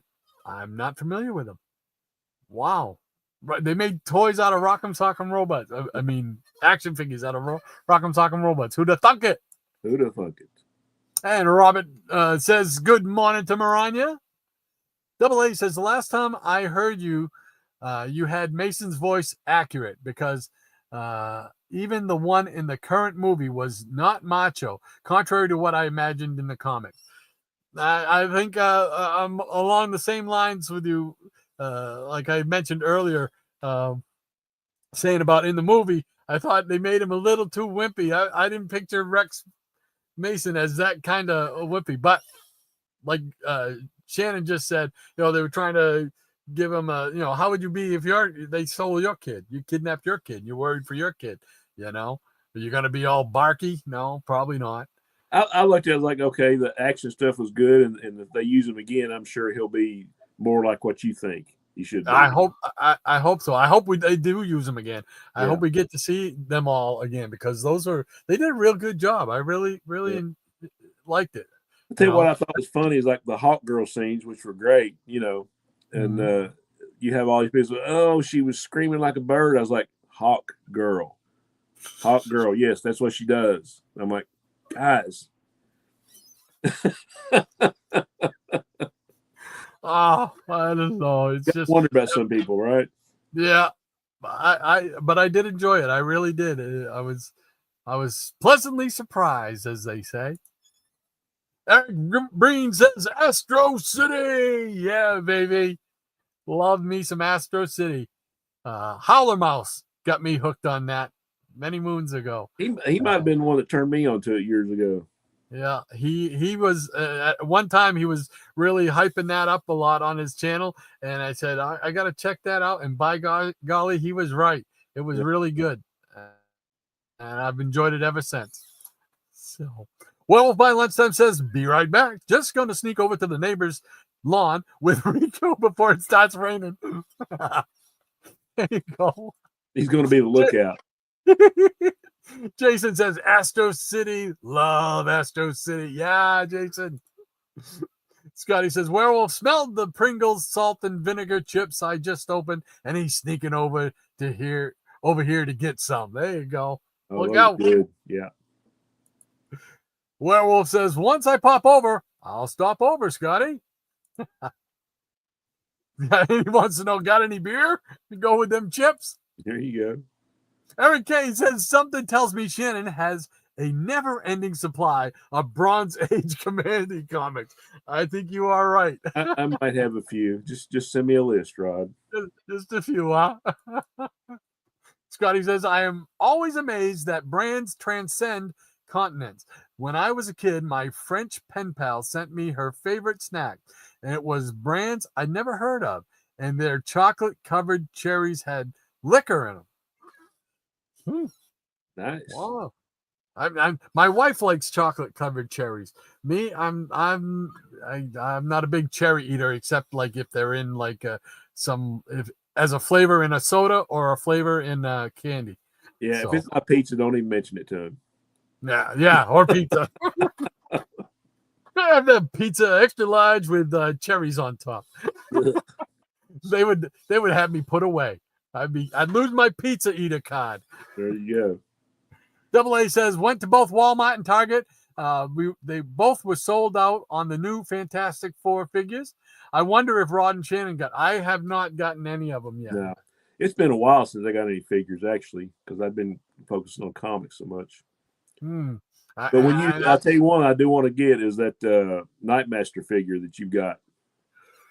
Target, man, Target. Check out your Targets, because that's where I picked that one up. Walmart around here, all the Walmarts around here, and we probably have 3 or 4 of them in the a 20-mile radius. Their action figure section is woefully understocked.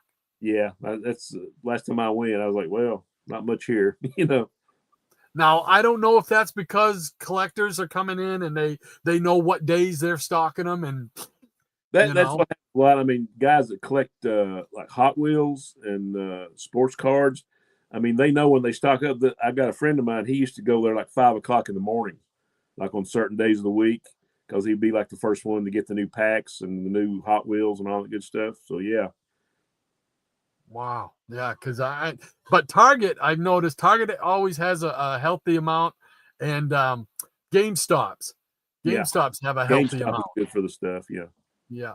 So, all right, I'm just going to do a couple more, and then I'm going to take the quick break because I want to get Shannon up with round 2 here before he has to leave. So, Robert says, I don't know where you can find New Warriors for $1, he says. And the Jackson Marker says DC Finest are in color. Okay. Cool beans. I love the ones they put out. They're called remember the Showcase Presents editions. I've got a bunch of those are black and white, and I've got a bunch of the horror stuff and the Justice League and Adam Strange. And they reprinted a bunch of stuff back in the day in black and white. See, I don't have too many trade paperbacks of anything, because I don't know. I guess I was a snob with them. I like to have the individual issues, but there's some stuff that I know I'm never going to have the individual issues on, and that's where I would probably lean into the trades. I get the hardbacks and the trades for a couple of reasons, because at some point I am going to sell the bulk of this, and put into my grandkids' college funds or a new car, whatever, So I've been accumulating trades and hardbacks of stuff that I know I would love to read again. And that stuff is like, stuff that I would want to have. So I'm still going to have a couple bookshelves, when I get down to the end of it, but it's going to be stuff that I know that I will read, That's probably a very good way to do it. That's probably what I should be thinking about doing it, because like you said, sooner or later, this is going to have to be liquidated at some point. And I'd like to still have something. Right. Who was it? Was Eric K in our little trifecta chat there? He came up with the question of, if you had to get rid of all your comics, but you could only keep one series, what series would you keep? So Peanut Gallery, throw that question out to you. If you had to get rid of all your comics, but you could only keep one series, what series would it be? That'd be a conversation to be going on long after I leave the stream here. That's okay. We can do it for next week if you want. We'll have it set. I mean, you can do it anytime you want. I'm just saying that is something that would be interesting to see. But I want you here. I want you involved in it, because I know it's something that you'd be interested in. I appreciate it as well. Yeah. So we'll do that next week. We'll have your questions. We'll answer that question next week. So have your questions answers ready. So, all right, just two more. As Scotty says, not in my county.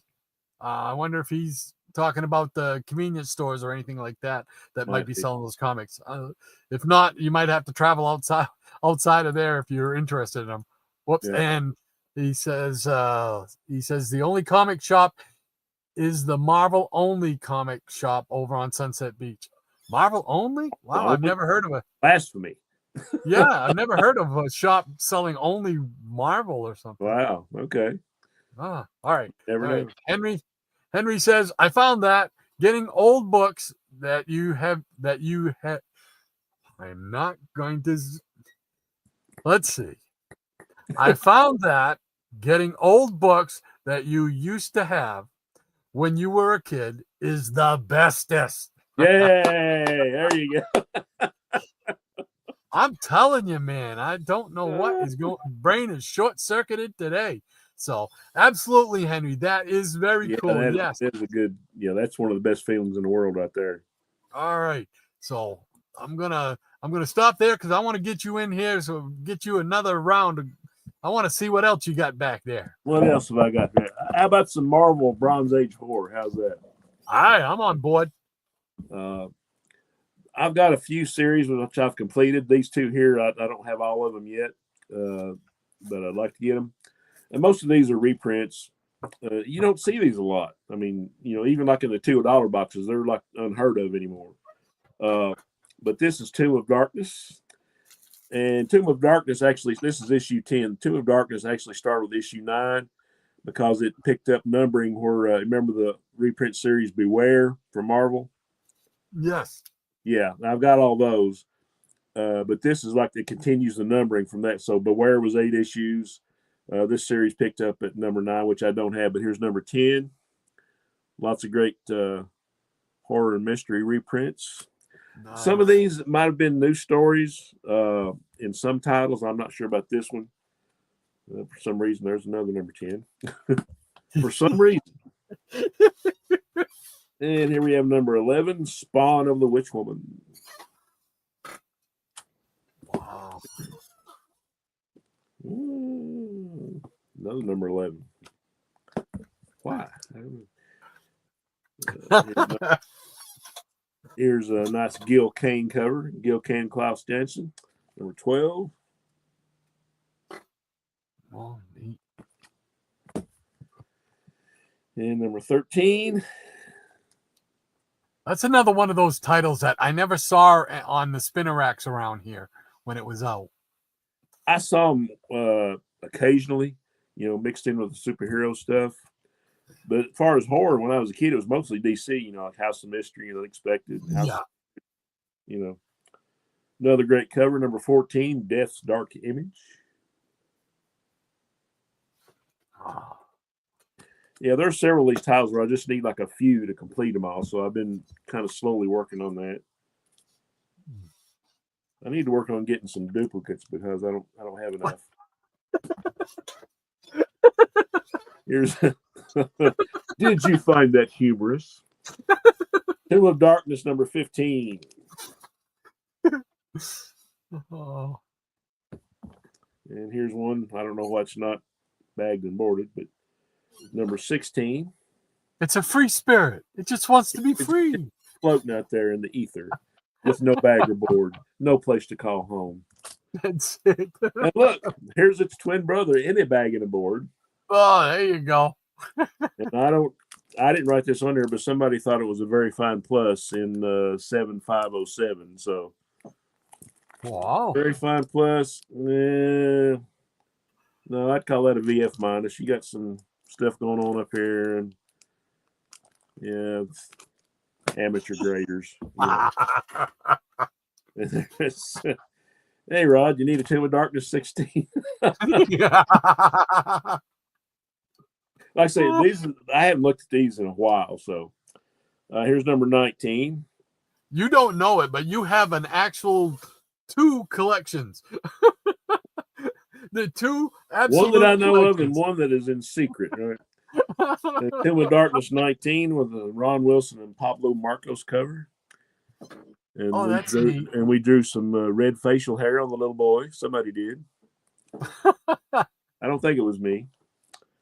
Here's another without a bag and a board. I think this is probably from childhood. It's number 20. Well loved, as you can see. But that's okay. We like our well-loved books. That's right. It's got that's one thing my son told me. Said, Dad, when you get ready to sell your books, me and the kids want all your childhood copies, like the ratty ones. So, okay, I can do that. I'll probably have trouble selling them anyway. So we got Tomb of Darkness 22.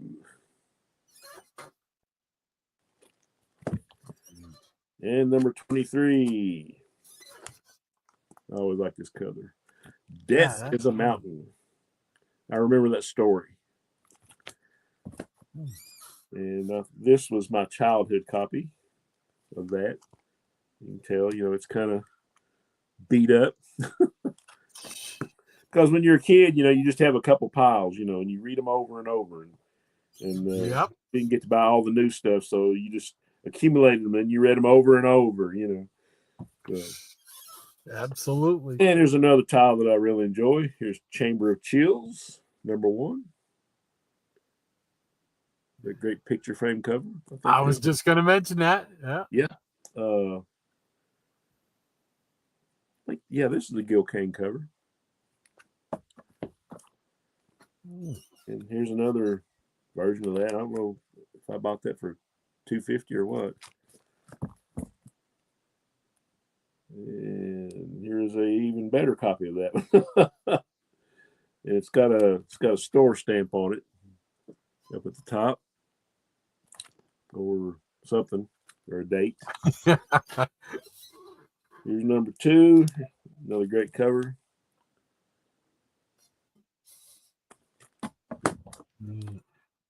Number 3, The Thing on the Roof. Octopus from Space. I love this cover. It's one of my favorites. Frank Bruner cover, number 4. Oh, that almost looks like a DC cover almost. Yeah, it kind of got that Bernie Wrightson vibe, right? Yeah. Yeah, I got to get some signatures from Frank Bruner one year, and he's a really cool guy. Oh, neat. And it was so cool, I thought I'd get a high-grade copy of it. Yeah. And here we have number 5, another great cover. Wow. Number 6. That looks to be either Ron Wilson or maybe Ramita. Number 7. Yeah, these covers are awesome.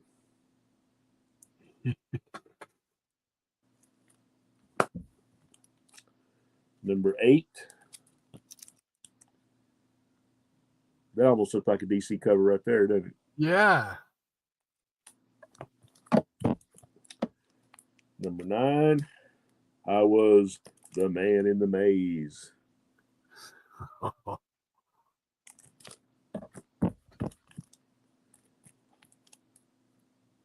And here's the sequel. I Was the Man in the Maze twice.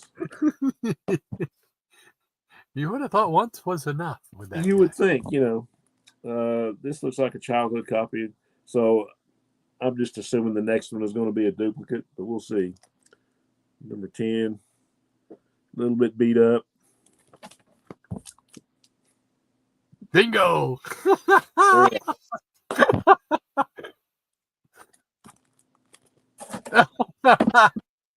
I say, haven't been in this box in like forever. So See, you leave them alone, they multiply. yeah, I know this is a childhood copy. Chamber of Chills number 11. The Things from Easter Island. I always love these stories. The green thing, the thing from Easter Island.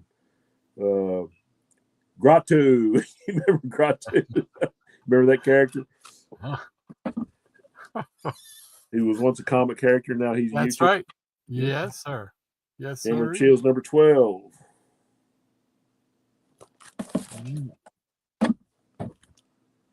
Number 13.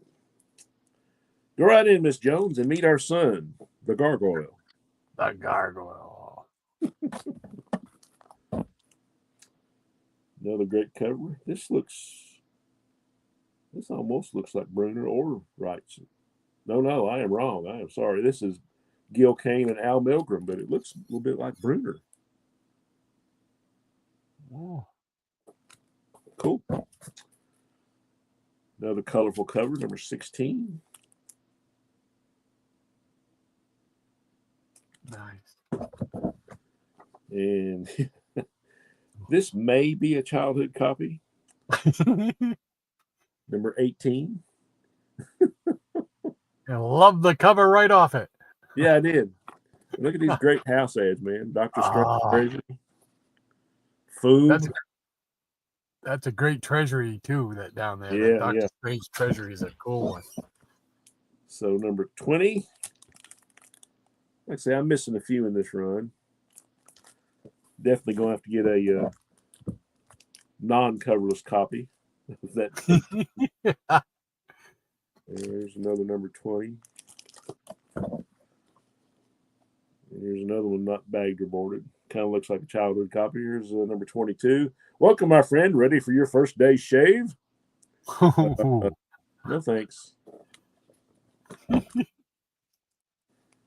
And number 23, Frenzied Fear from the Heart of the Darkest Jungle. Can you guess the deadly secret of the Gorilla Man? Look, y'all. It's the Gorilla Man. Gorilla. I like the Gorilla Man. Magilla, gorilla for sale. And I liked it so much. And this is funny because I remember this store doesn't exist anymore, but I probably found this back in the 80s. There's this little place called Southern Star Comics and had a lot of great comics in it for $1. Oh, nice. And you got number 24, Chamber of Chills. This was probably a childhood copy or a yard sale copy because it was like probably the biggest part of the pages have like been clipped off on the corner. Ooh, yeah. This might be on the upgrade list.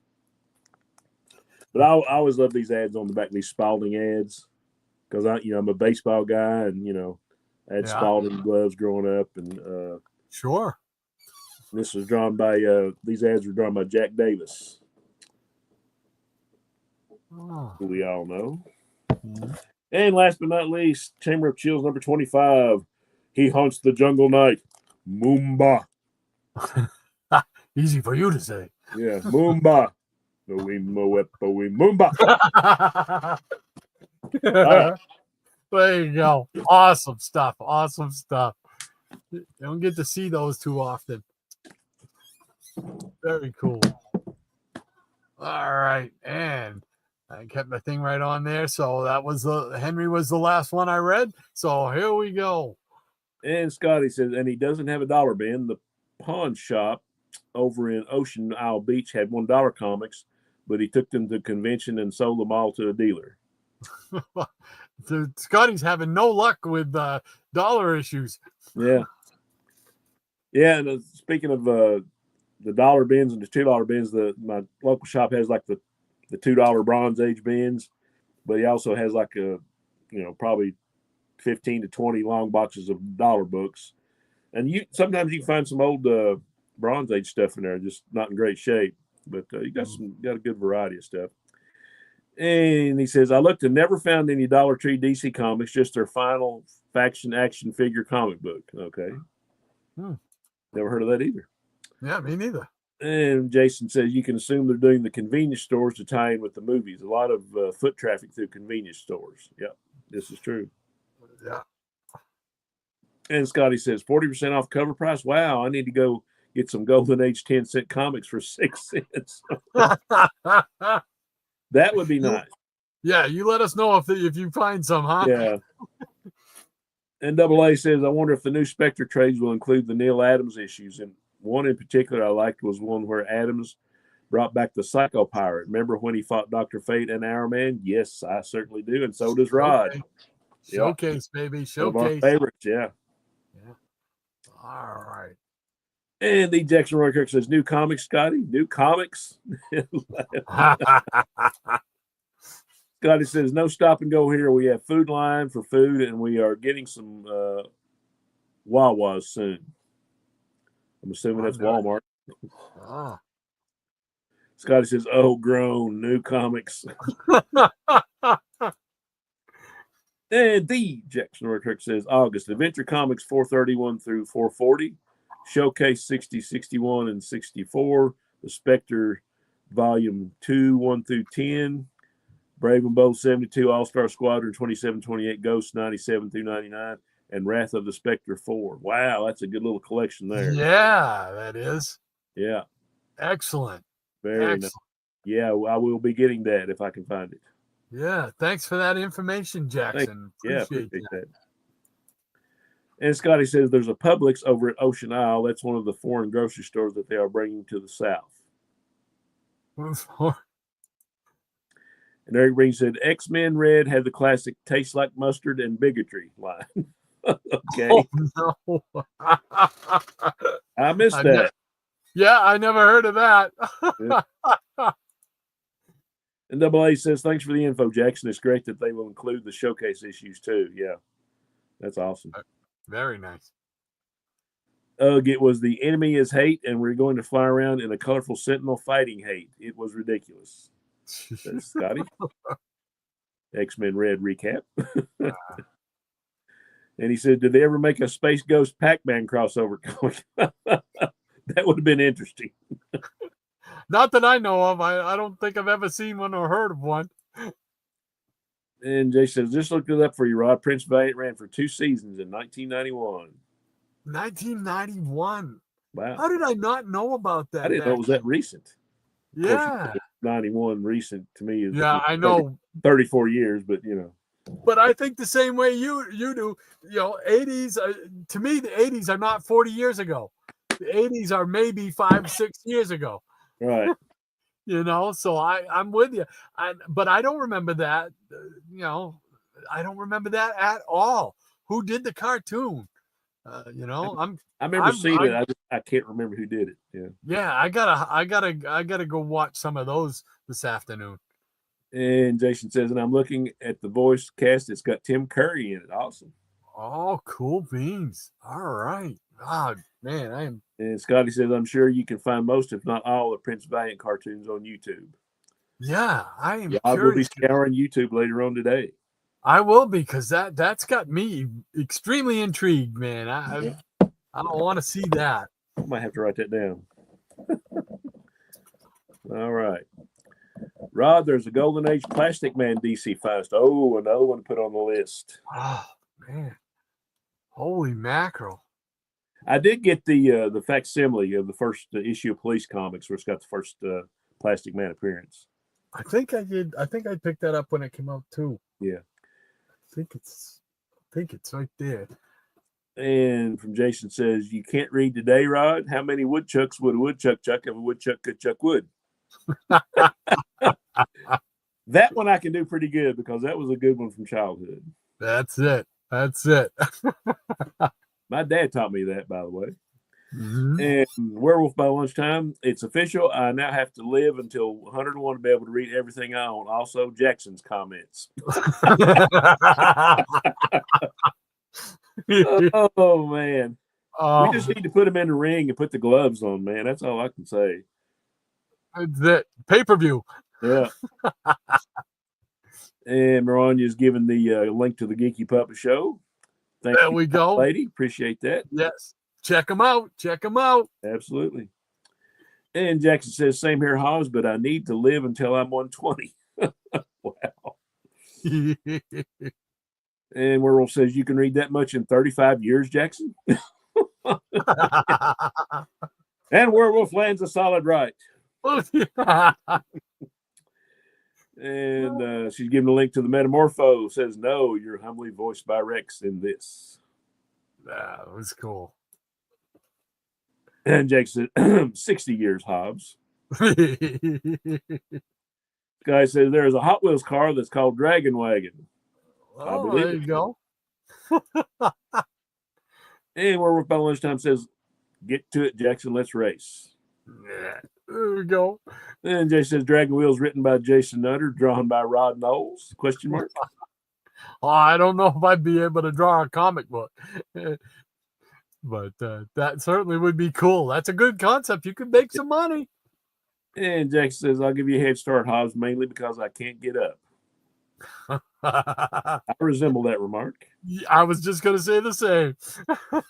I resemble it Jason too. says, Scotty, now I need to look up what Hot Wheels looks like. What that Hot Wheels looks like.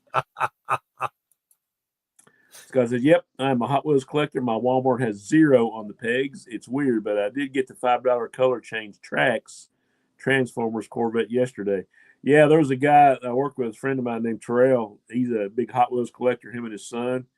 And somebody had some and brought in like a tote full of just loose Hot Wheels. I mean, it was like this deep of loose Hot Wheels. And I think he bought them from the guy at work.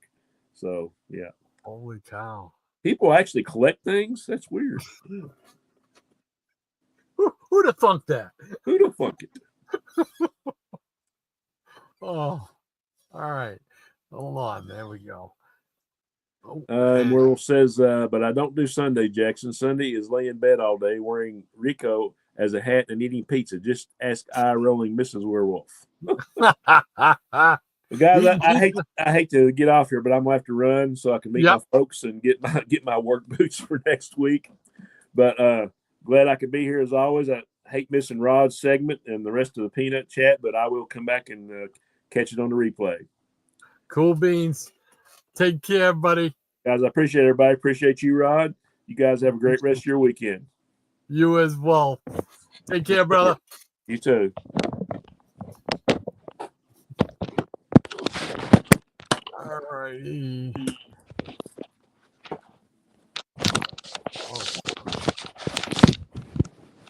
Let's see here. Where did we go? Oh, there we go. All right. Werewolf, yeah. And August says, yes, the Plastic Man trades are eagerly awaited too. First time I got a Plas story was in Brave and the Bold, where he got beheaded.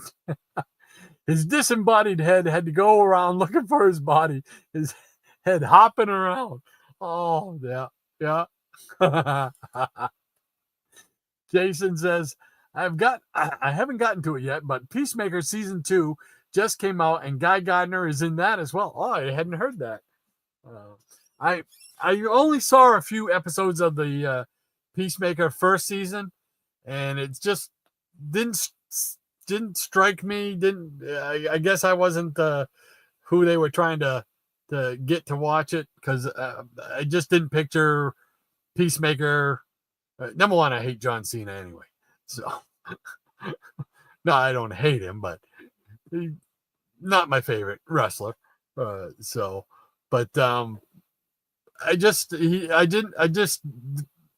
know. I'm trying to think of a nice way to put it. It just wasn't my Peacemaker, I guess.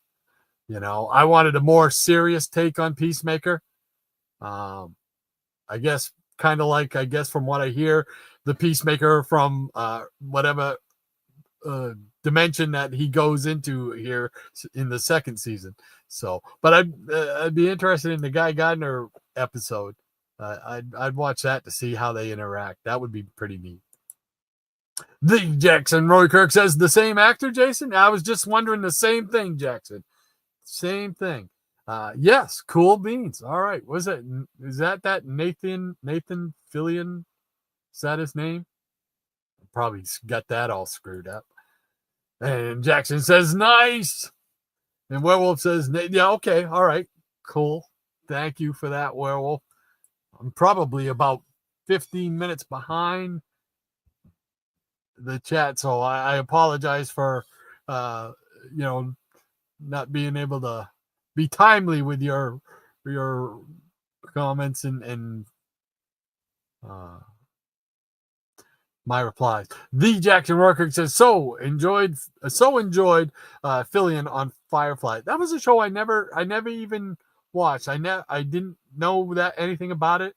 Wasn't aware of it. Wasn't on my radar when it was on, but I've heard a lot of people speak very highly of Firefly.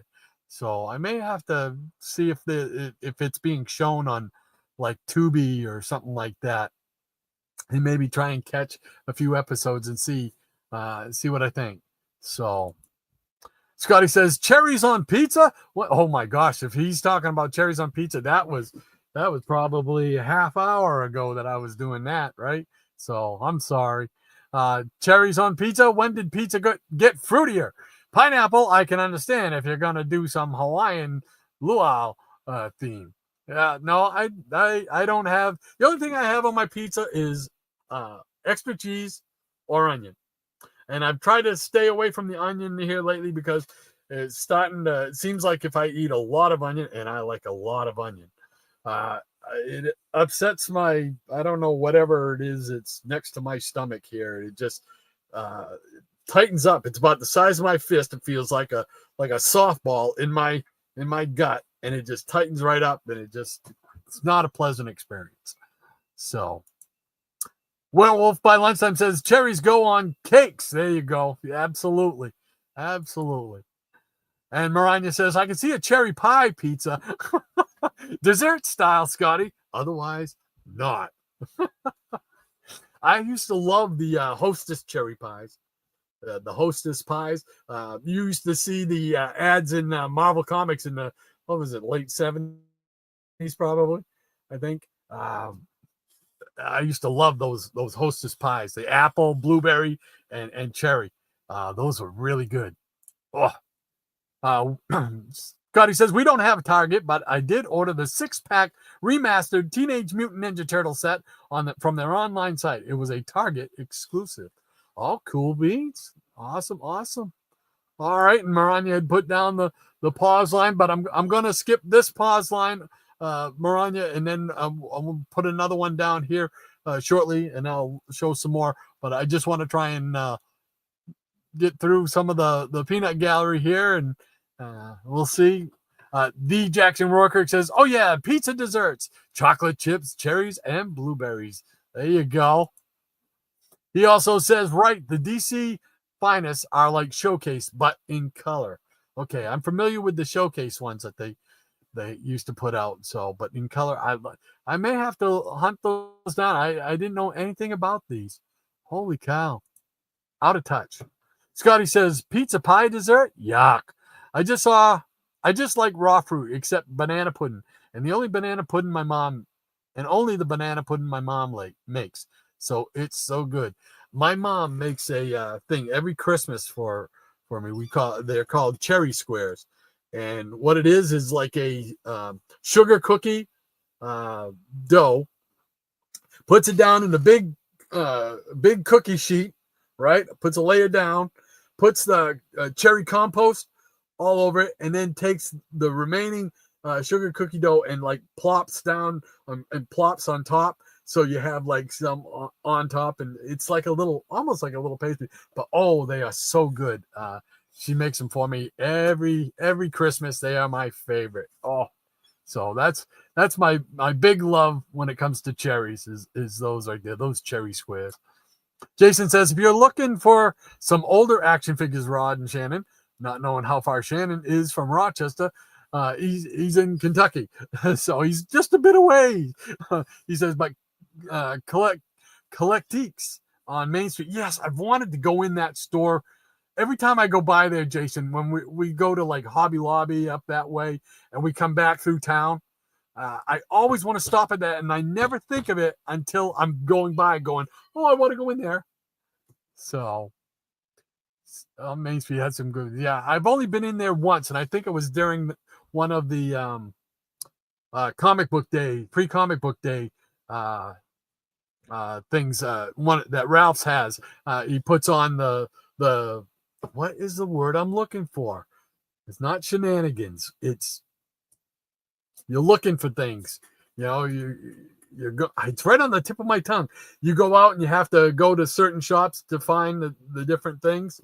I can't think of what I'm trying to say right now. Doggone it. But anyway, that was the last time I was in there, and I remember it was pretty cool. And I've been wanting to, that was a number of years ago, and I've been wanting to get back in there because I'm afraid when I finally do get there, that I'm going to walk up to the door and they're going to be out of business. You know what I mean? That would be my luck. Werewolf says, I hope you didn't have any plans for today, Rod, unless your plans were reading comments on YouTube. Yes, I got you, Werewolf. Absolutely. Henry says, Fantastic Four. Yes, Fantastic Four. I have yet to see that movie. He means color. Color. Yes. Yeah, because we don't have the U in there, right? Absolutely. Easy Comic Reader says, Keeping Conan. There you go. Keeping Conan. I love it. Yeah, we definitely, I want everybody to have their answers next week. I want Shannon to be able to be part of it too. So that's cool, Easy. I can understand that. Man, I love the early Conan stuff by Barry Windsor Smith. And of course, anything by John Buscema or Buscema, however you want to say it, I'm a fan of. And he did a number of stuff with Conan that is just tremendous. I don't have a whole lot of Conan in my collection, but what I do have, I really enjoy. So I can see exactly why you'd say that. So cool beans. Maranya says, that's a no-brainer for me and for everyone who knows me, Rod. Yeah, I got a feeling a certain little red and gold metalhead, right? Scotty says, one series? That's a tough. JLOA, X-Men, ROM, Micronauts. I don't know. Yeah, it's a tough one. You got a week to pare it down. Jackson says, tough call, but I go with Fantastic Four. Oh, there you go. I mean, I don't think there is a bad choice, really. I mean, I don't think anybody can make a bad choice. So whatever is your favorite is going to be super cool, man. So I love it. Eric Breen says, America by National Treasure Gabby Rivera. I can't remember what that would be in regards to, Eric. You're going to have to bring me back to reality. America by National Treasure Gabby Rivera. I'm not sure. I don't know. I can't, off the top of my head, recognize Gabby Rivera. So, is that a singer? And sings the song America? I'm not sure. I feel lost. I feel like I got kicked out of the cool kids table. Henry says, Maranya, my guess is Maranya is keeping Iron Man. I think that's a pretty safe bet, Henry. I think you're onto something there. Scotty says, Marvel Issues is the Marvel only comic shop, but he did have a few Superman comics from a box he was going through. I've never heard of that. I've never been to a shop that only dealt in Marvels, especially if it's a comic shop. I mean, I've gone to flea markets and stuff like that where the dealer might only have Marvels or DC, but a comic shop that only deals in Marvel, I've never experienced that. Jason says Starman by James Robinson and New Warriors, the first run for a second choice. Well, that's a good choice too. Those are both good choices. Starman by James Robinson is really good. That is really good. I'm still trying to collect that series, and but the stuff that I've read, and that was another one that Howler Mouse brought to my attention too, because I did not have that on my radar when it was coming out, and I'm slowly picking those up. Jackson says, "Someone see Eric Breen to the door, please." Superman says, "Werewolf."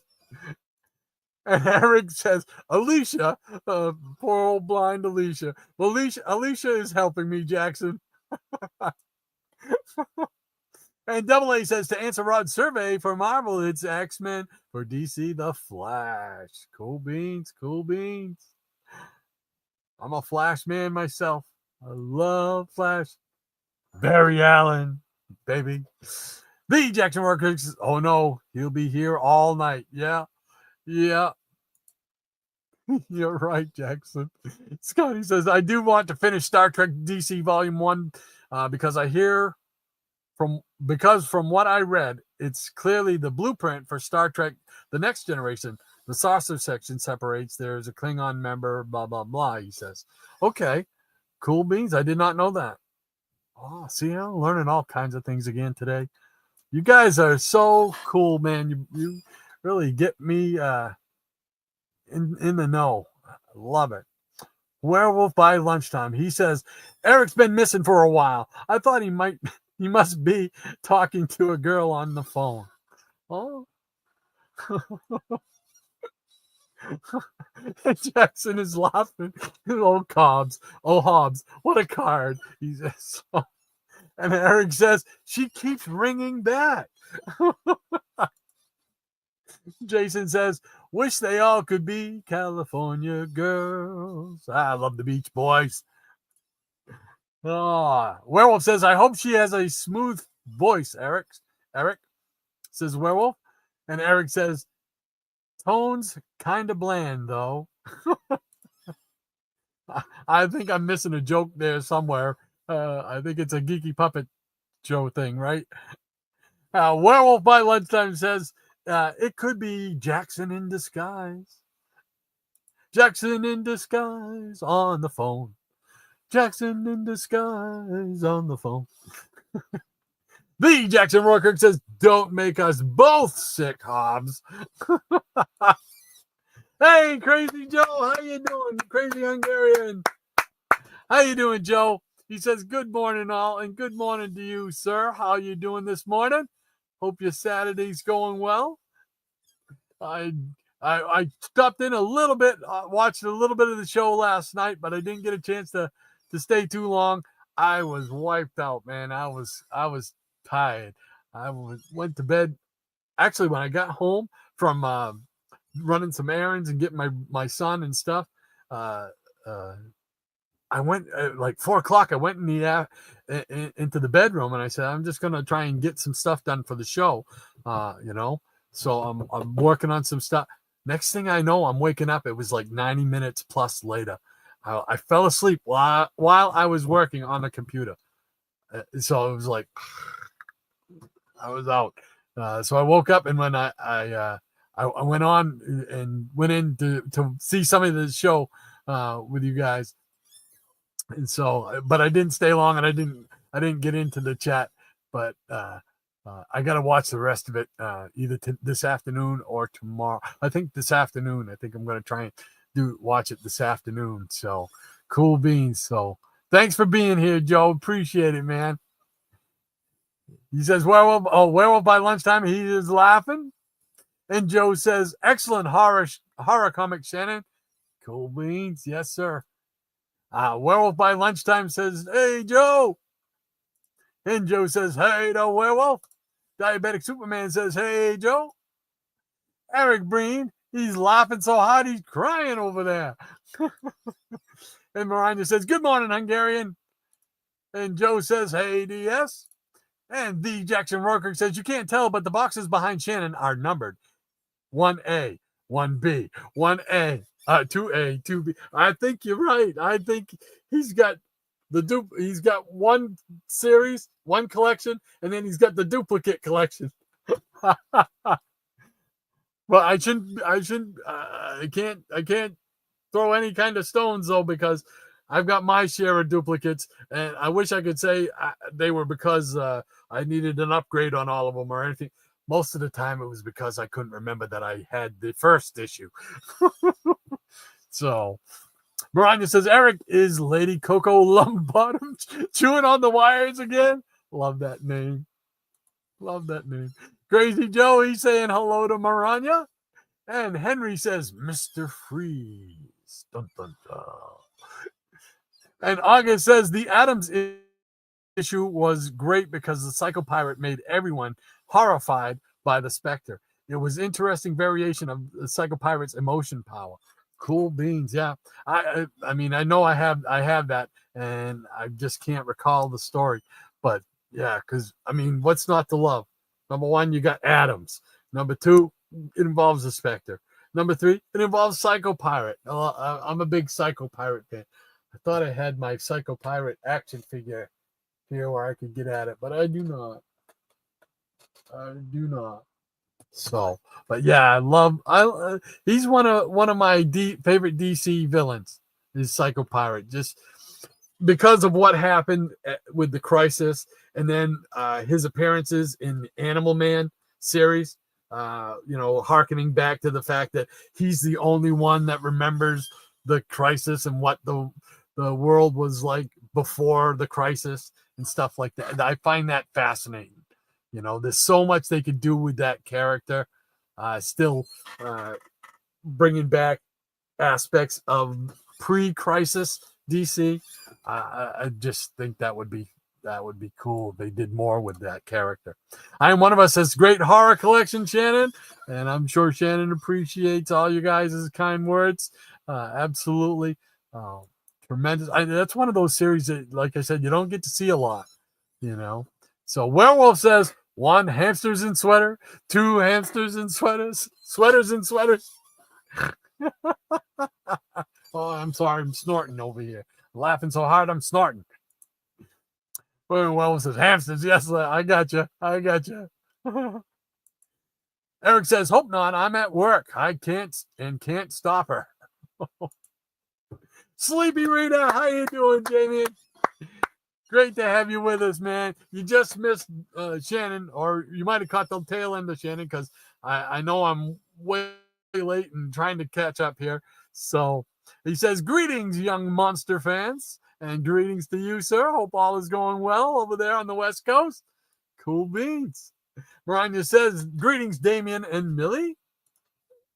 Well, by lunchtime says, look who just woke up. Hey, sleepy dude. He's giving a wave. Jason says, at work and at the comic book memory show. That's a good job. And the Jackson Rourke says, well, Jason, you're assuming he's actually working. Oh, oof, oof. Getting cold in here. Sleepy says, hey, Mariah. Jason, he says, a big assumption, I know, Jackson, laughing out loud. Sleepy says, I did just wake up, wolfish one. Scotty says, I'm back for 3 minutes while some clam chowder heats up. I almost typed glam chowder. That's not that pretty. It's not that pretty. Glam, yeah, all I can picture is like glittery stuff in like the chowder. Scotty says, also says, 1991 seems to be like yesterday. When the weatherman says we can dress for the 80s, it's time to break out the neon jams. Scotty says, be right back, microwave calleth. Mariah, she's laying down the, oh, cool. Thank you, Mariah. She's put down the link for the Legend of Prince Valiant animated series. Oh, I cannot wait to see that. I am really stoked to see that. I really want to see what that's about, because I can't believe that I do not. Now it could be a fact that maybe I saw it and don't remember it, but I don't remember it at all right now. I'm anxious to see that so much. Thank you very much, Maranya, because I'll be going there this afternoon as well. Double A says Adams did his homework on Psycho Pirates Revival because he followed up on the old showcase where Dr. Fate had put a blank mask on the villain's face to control his power. Yeah, from Showcase. Yeah. Oh, that's that two-parter is a fantastic, fun story. It really is. Jason says, obviously the 90s were only like a year ago. It does seem like that to me. When I think of the 80s and somebody says, oh, it happened in the 80s, or as if it's like a million years ago, to me, it does not seem 40 plus years ago. It doesn't. It just seems like, of course, I was in my 20s in the 80s, and I certainly ain't in my 20s now. I'm like 3 times over that. So, but it just does not, time like that, time just does not compute well with me, I guess. I don't know, because to me, it just seems like only 4, 5, 6 years ago that it was the 80s. So you can fit all the rest of it all in between that 6 years, right? So Jason, he says, thank you for the Prince Valiant link, Maranya. Yes, absolutely. Thank you. Werewolf says, by the time you read this, Damien will be sleepy again. Yeah, I'm sorry. I'm trying to catch up, and I still want to show some more comics. I've still got some Charltons here to show. So Firefly was a totally ripped off of Blake 7. I'm not familiar with Blake 7 either, Joe. Was that a movie or a TV show? Blake 7. That does not ring a bell with me. Werewolf says, I need to rewatch Blake 7, Joe. It may be 30 years. It's been 30 years? So it was on like in the 90s as well? Wow. Crazy Hungarian says, such a great show, Werewolf. You guys are going to have my viewing calendar filled up. Holy cow. August says, good thinking on Rod's part to skip the pause in order to catch up on the chat. Yeah, I'm trying to. I know sometimes I'd like to try and keep it as contemporary as possible, but the nature of our show was it never works out that way. But we try our best. And we thank you all for putting up with us, and because we do think it's important to read the comments. Everybody seems to like that aspect of it, but I'll stop talking and start reading. Eric says college football starts in 5 minutes. All is right with the world, he says. Eric, how is Cincinnati doing? I haven't been following. How is the Reds doing this year? I want to know. Sox are so-so. They're what, second place now behind, I think, Toronto. So the Jackson Rourke says, might be a gallbladder rod. I had to have mine removed. I think they said the gallbladder was on the right side, right? And this is on the left side. I'm not sure what it is, but man, it likes to pop up now and again when if I eat really spicy, like either tomato sauce or spicy pizza sauce, that type of stuff. It also affects it too, but I don't know. Let me know if I'm right, because I believe they said the gallbladder was on your right side. And this is on my left side, and man, it is right at the bottom of the rib cage, and it is just to the left, and it's like the size of my fist. That's what it feels like. It feels like a baseball in there, and it's only acts up when I've eaten certain things, I guess. Certain things kind of fire it up. Scotty says, scavenger hunt. Yes, thank you. thank you. That's what I was trying to say when I was talking about the point Jason brought up about Collectiques, going to Collectiques. The last time I was in there was when they did the free comic book day scavenger hunt that Ralph's comic Jetpack Comics puts on. So thank you, Scotty. You got it, man. You got it. You win the no prize. Werewolf says you can give yours to Rod Jackson. Hey. All I know is I just wish it would stop. Sometimes it gets so bad that it feels like it's pushing on on my diaphragm. And if I'm like going upstairs or walking any distance of any kind, it actually knocks the wind out of me a little bit. It makes it a little hard to breathe. But every time I bring it up to the doctor, they always poo-poo it. Oh no, your gallbladder's over here, and nothing looks swollen in there. Well, by golly, it sure feels swollen. Sleepy Rita's there. Oh, he's gone back to sleep. No, Sleepy, wake up. Damien, wake up. Maranya, she's putting up the Prince Valiant on Tubi. Oh, cool. It is on Tubi. Awesome. I get Tubi. Tubi or not Tubi? I have Tubi. The Jack DeMorcook says he sneaks some of Sleepy's books out the door. Everybody, shh, don't let him know. Scotty says YouTube sang about the way England spelled their words differently from the way it's spelled in the U.S. With or without you song. With or without you. Henry says, Eric Green, in an hour, last week of preseason NFL football. That's right. Football starts next week. Wow. Or is it 2 weeks? Might be 2 weeks. Then the regular season. Then the world gets even betterer. Betterer. Yes, we get that. My family usually does this thing where we pick all the games. We just pick the winners. We don't go by points or anything like that. We just pick the winners outright, right? And then whoever has the most correct picks at the end of the season gets to pick where we all get to go out to dinner. So that's just a little something that me and the family do during football season. But it really gets you interested in watching all the games more than just normally I would just be interested in Patriots games. And when Tom Brady was with the Buccaneers, I was a big Buccaneers guy. So, but this way, you get involved in all the games and stuff like that. And we watch Red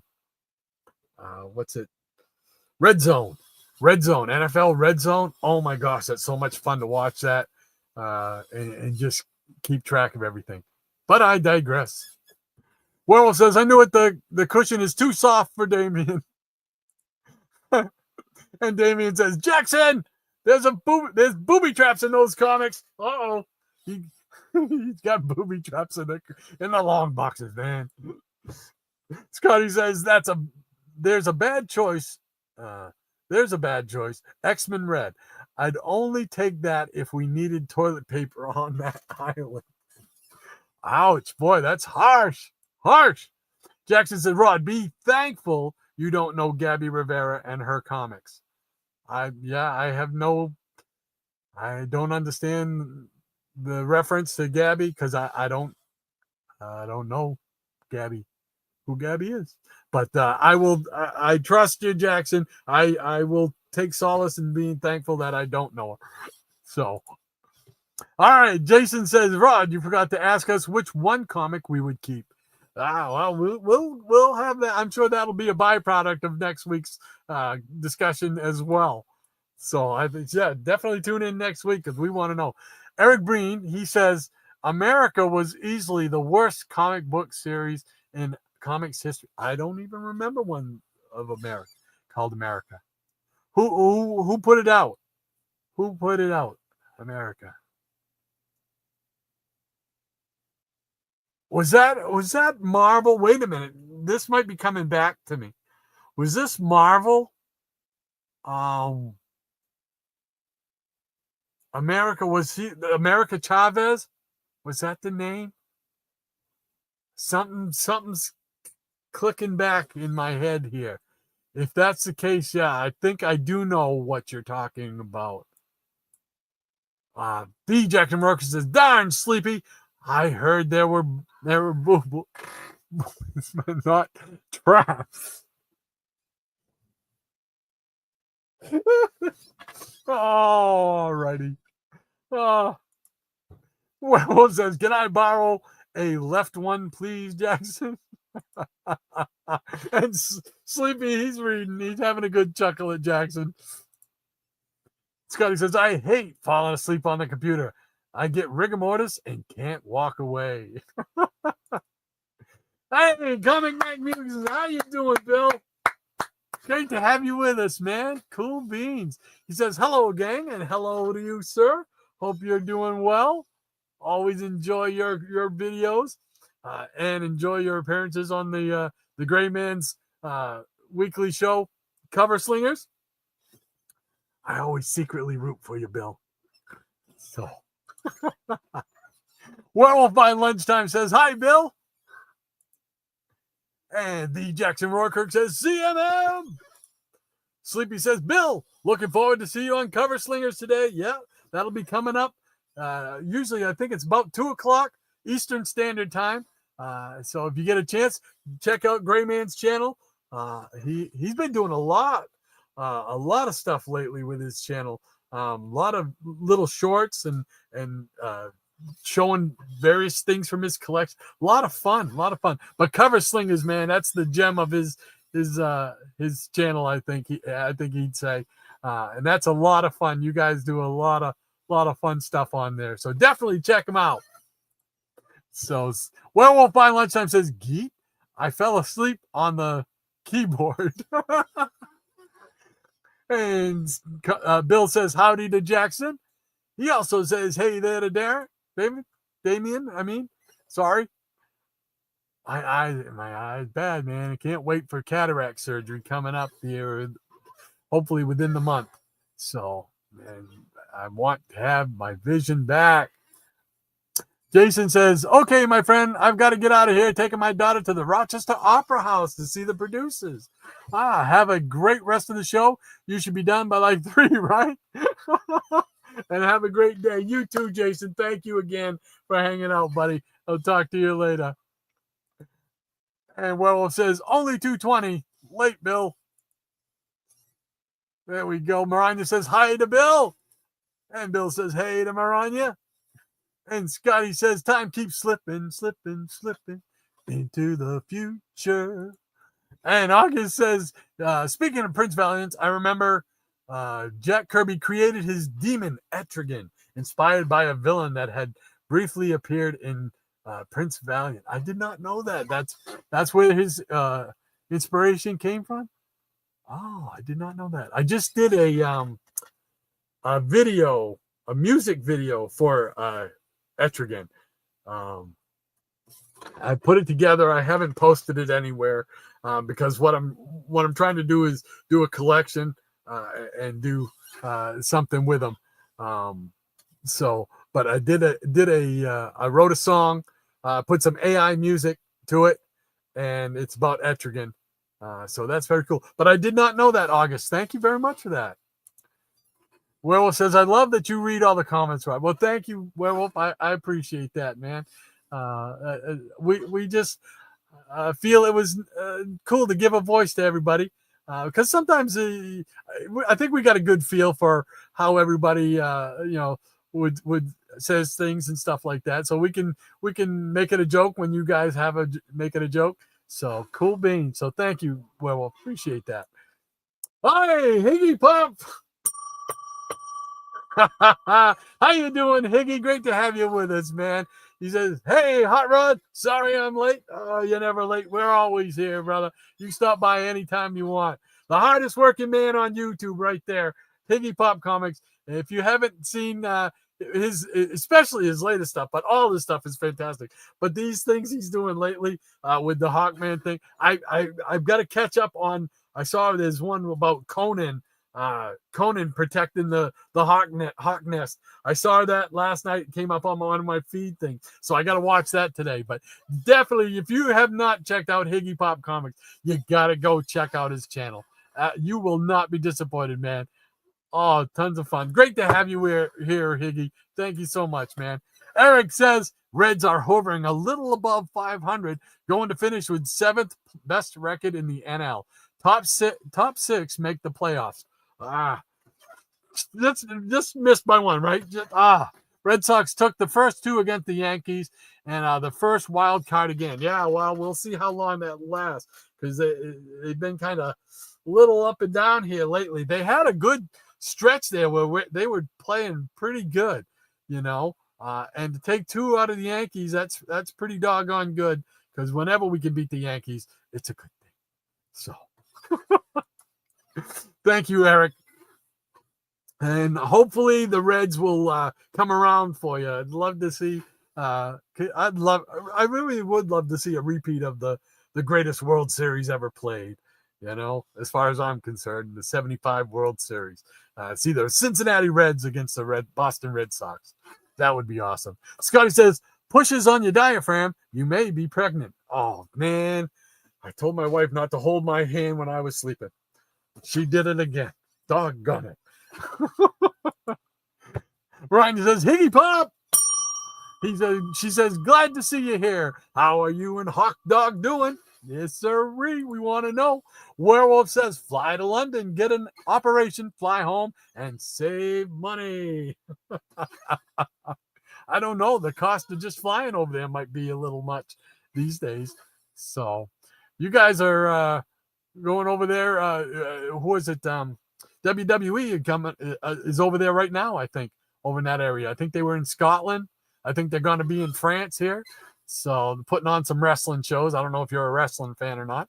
But anyway, Double A says that pushing on your diaphragm reminds me of the chest burster from the Alien movie. Remember that? I used to think when, people would mention that, yeah, I could picture that scene. But now I pictured the scene. I forgot, what is it? Is it Spaceballs? I think it's from Spaceballs. When the alien bursts out and then he starts doing the song and dance number. Hello, my baby. Hello, my darling. Oh, good time. That's what I think of now when I think of that scene.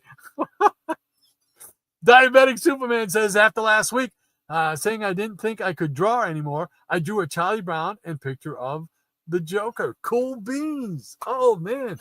Cool beans. You gotta find a way to show them so we can see them. We gotta find a way to show them. I'd love to see him, Diabetic. Hey, Gratu, how you doing, man? Great to have you with us once again, sir. How you doing? He says hello, and hello to you. Hope your Saturday's going well. Hope you're not having any more bat problems, batastrophe. So I know your cats, though, they'll take care of them, right? Ambrose, he was ready to go. He wanted that bat. So, cool beans. Great to have you with us. Werewolf says, that's great, DS. And Higgy says, hey, Maranya, Hawk Dog and I are doing just fine. And Scotty says, if you get that cataract surgery, will you be able to see in the dark? And will that make you a distracted by laser pointers? I don't think so. I hope I will be able to see better in the dark, because right now I could not drive after dark unless absolute necessary. When I drive after dark, any oncoming lights, it just whites out everything. I can't see anything. So, and even now, my left eye is much worse than my right eye. My right eye isn't that bad. It's probably more an astigmatism, more so than cataracts, although there are some cataracts.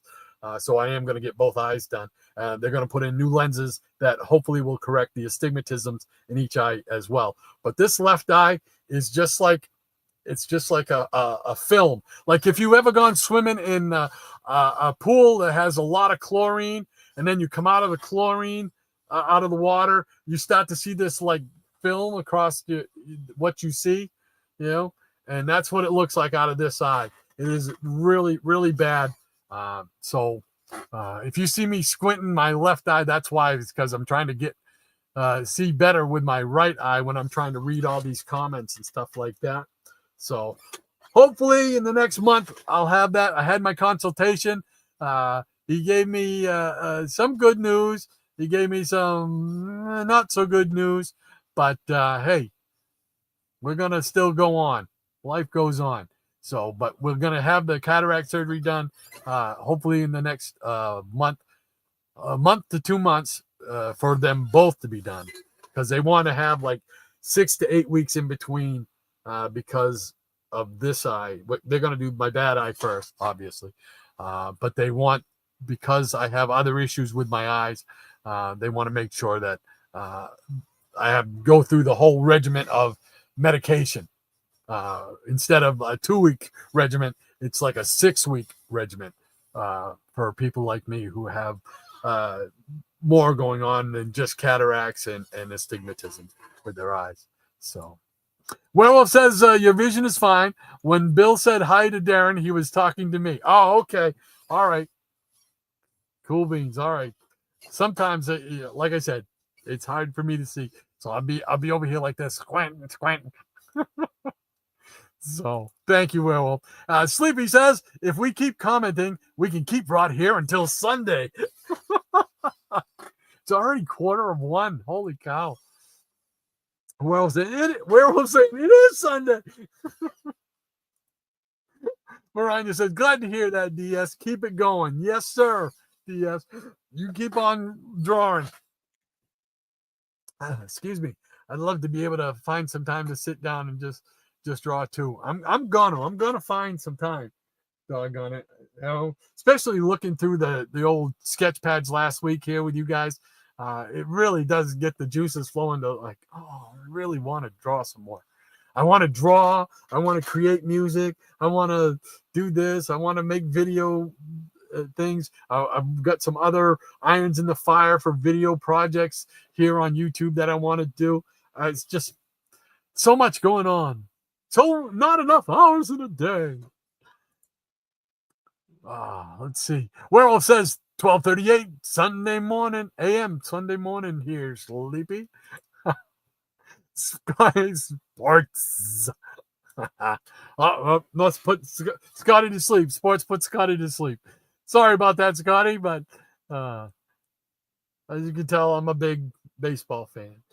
So Sleepy says you are ahead of the curve, Macho Wolfman. Oh yeah, Macho Wolfman. Oh. August says, I wonder if Higgy Pop liked the hawk girl in the Superman movie. Her hawk shriek was pretty impressive. Although my favorite character from the movie is Metamorpho. That was the biggest reason I wanted to watch it, was Metamorpho, and I did get to see it yesterday. I gotta admit, I really enjoyed it. I did enjoy it. My only thing, and I'll just reiterate it once more here, is I wish they hadn't made Metamorpho so kind of wussyish, wimpyish, or whatever. But I understand that was necessary because they wanted to convey that he was distressed about his child.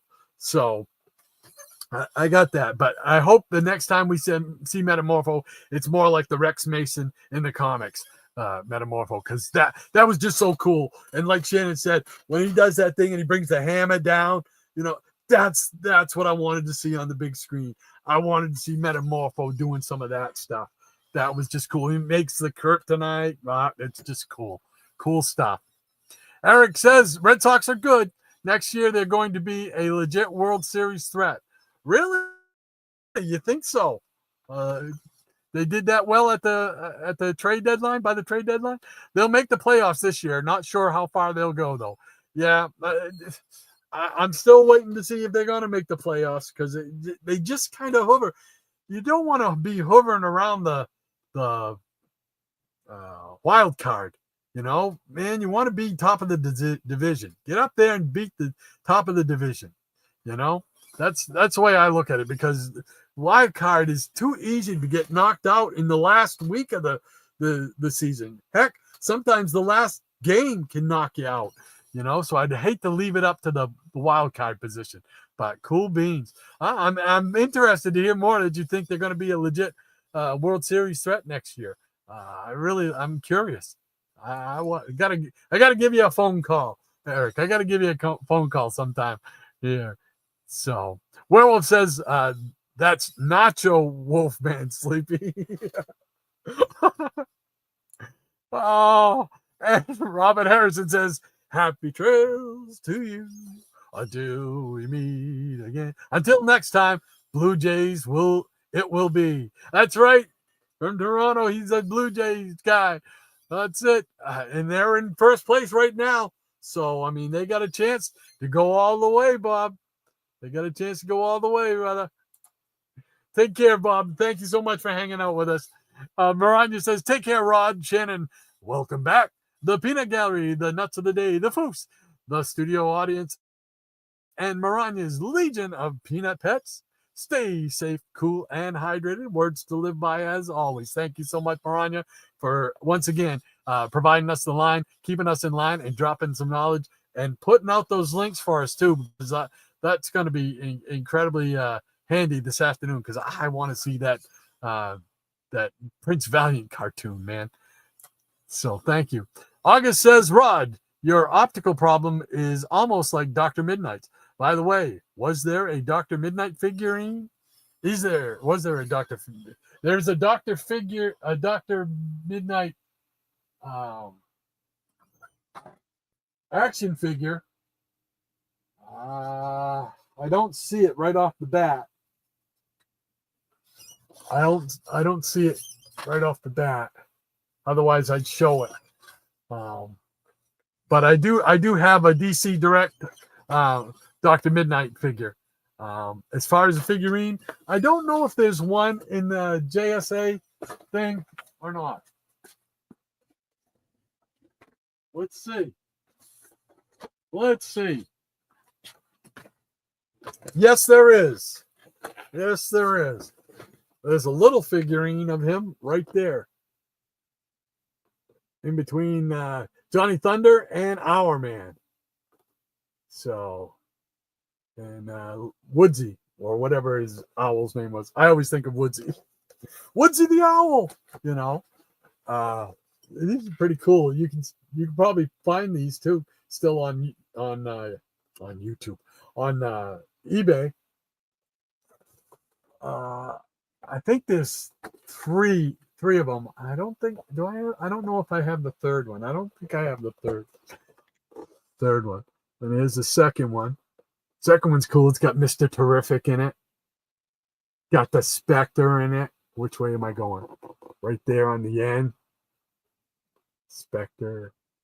So just cool. Cool stuff. So there you go. Hope that helps. Werewolf says, I bought the Bionic Woman box set on DVD recently and watched episode 3 today. So with today's technology, why don't you get a cool bionic eye, Rod? Hey, why not, right? I actually made that joke to my eye guy on Thursday or Wednesday. Was it Wednesday? Whatever day I went, with extra 70s music. But yeah, I mean, I am getting new lenses put in,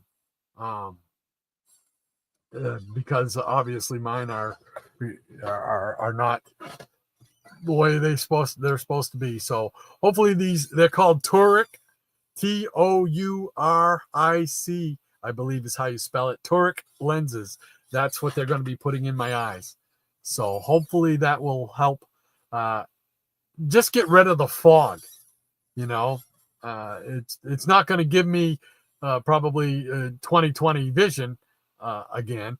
That's probably well past my lifetime, but I will be able to see clearer, and that would be just a big improvement all the way around. Scotty says they had to scratch the bionic program because their bodies started rejecting the bionic parts. No. Under the Kyle of MFs, how you doing, man? Cool beans. Thank you so much for stopping by. He says, morning all. Been listening to the show for a while. Looking for Lemmy. Where's Lemmy? Where is he? Little Brad has been strolling through the neighborhood this morning. Oh, he went out for a walk. That's all. Just went out for a walk. Say hi to some friends, neighbors. He'll be back, right? Hey, Werewolf, thank you so much for joining us, man. Werewolf by Lunchtime says, only Jamie, Scotty. That's right. Jamie was her name, right? Yeah. Yep. Bionic Woman. Wow, I forgot all about that show. Let's see. Blame it on the women, says Scotty. Scotty says, I just got a Daredevil action figure from a used action figure lot. Now I need to read a Daredevil comic book. There you go. Get out some old Hornhead action. Hey, Maranya says, good morning to you, Kyle. Hope Lemmy Killmeister comes home soon. And he says, I need my eyes checked. Been searching for Lemmy outside, and I just found him in the top of his old cat tower. Oh, well, I hope your eyes aren't as bad as mine, man, because that would not be good. Oh, but I'm glad you were able to find Lemmy, and he's safe and sound once again. August says, by golly, Rod, your JSA figures are the cat's pajamas, as the saying goes. I remember getting a Green Arrow figure that included his arrow cut. Oh, that was a cool one too. That's one of the ones I missed out on, and I wished I had gotten back in the day. That was probably back in the 90s, 30 years ago. What? No, not 30 years ago. But that was a cool one. The Aquaman one was a cool one with Aquaman and Aqualad. That was a cool one I missed out on. And the other one I really hate myself for missing out on was the one that was put out by Toynami, the Herculoids set that had all the figures. It actually came in 3 different sets, but they put them together and it forms the diorama that says their name, the Herculoids, and it had all those. I would have loved to got the Rock Ape, and the Dragon Zog, Those 3 are ones that I regret not having gotten. So, all right. Well, hey, that brings us up to almost 1 o'clock and got everybody taken care of here in the Peanut Gallery. Thank you so much for hanging out with us once again. Really appreciate it. And hopefully, I think we'll both be back next week so we can do it again. Same bat time, same bat channel. As always, you guys are the show, man. So thank you so much. Remember, next week, we want to know, what series would you keep? If you had to get rid of all your comic books, but you could keep one series, and we'll add, or one comic book, take your pick. Let us know next week. That's going to be the question of the day next week. So I hope you guys will come back again and join in the fun. Because you guys do make it fun, man. So, cool beans. So, all right. I'm going to stop babbling now, and I am going to move along. Scotty says, what series? DC? Any series. And Werewolf says, goodbye, Rod. World's sexiest chat. I love it. Take care, Werewolf. Crazy Joe. He says, have a great weekend, all. Thanks, Rod. You have a great weekend as well, Joe. And don't forget to check him out every Friday night live from YouTube. Crazy Joe. Crazy Hungarian Joe. So take care. Maranya, she's pulling the plug. That's it. She's beating Jackson to it, she says.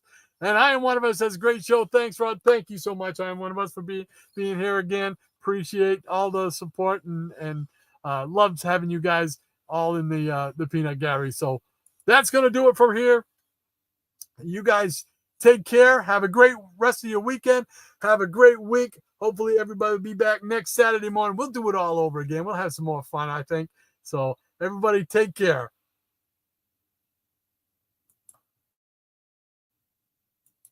If I could get it right. There we go. Goodbye. Make the world a safer place in which to live.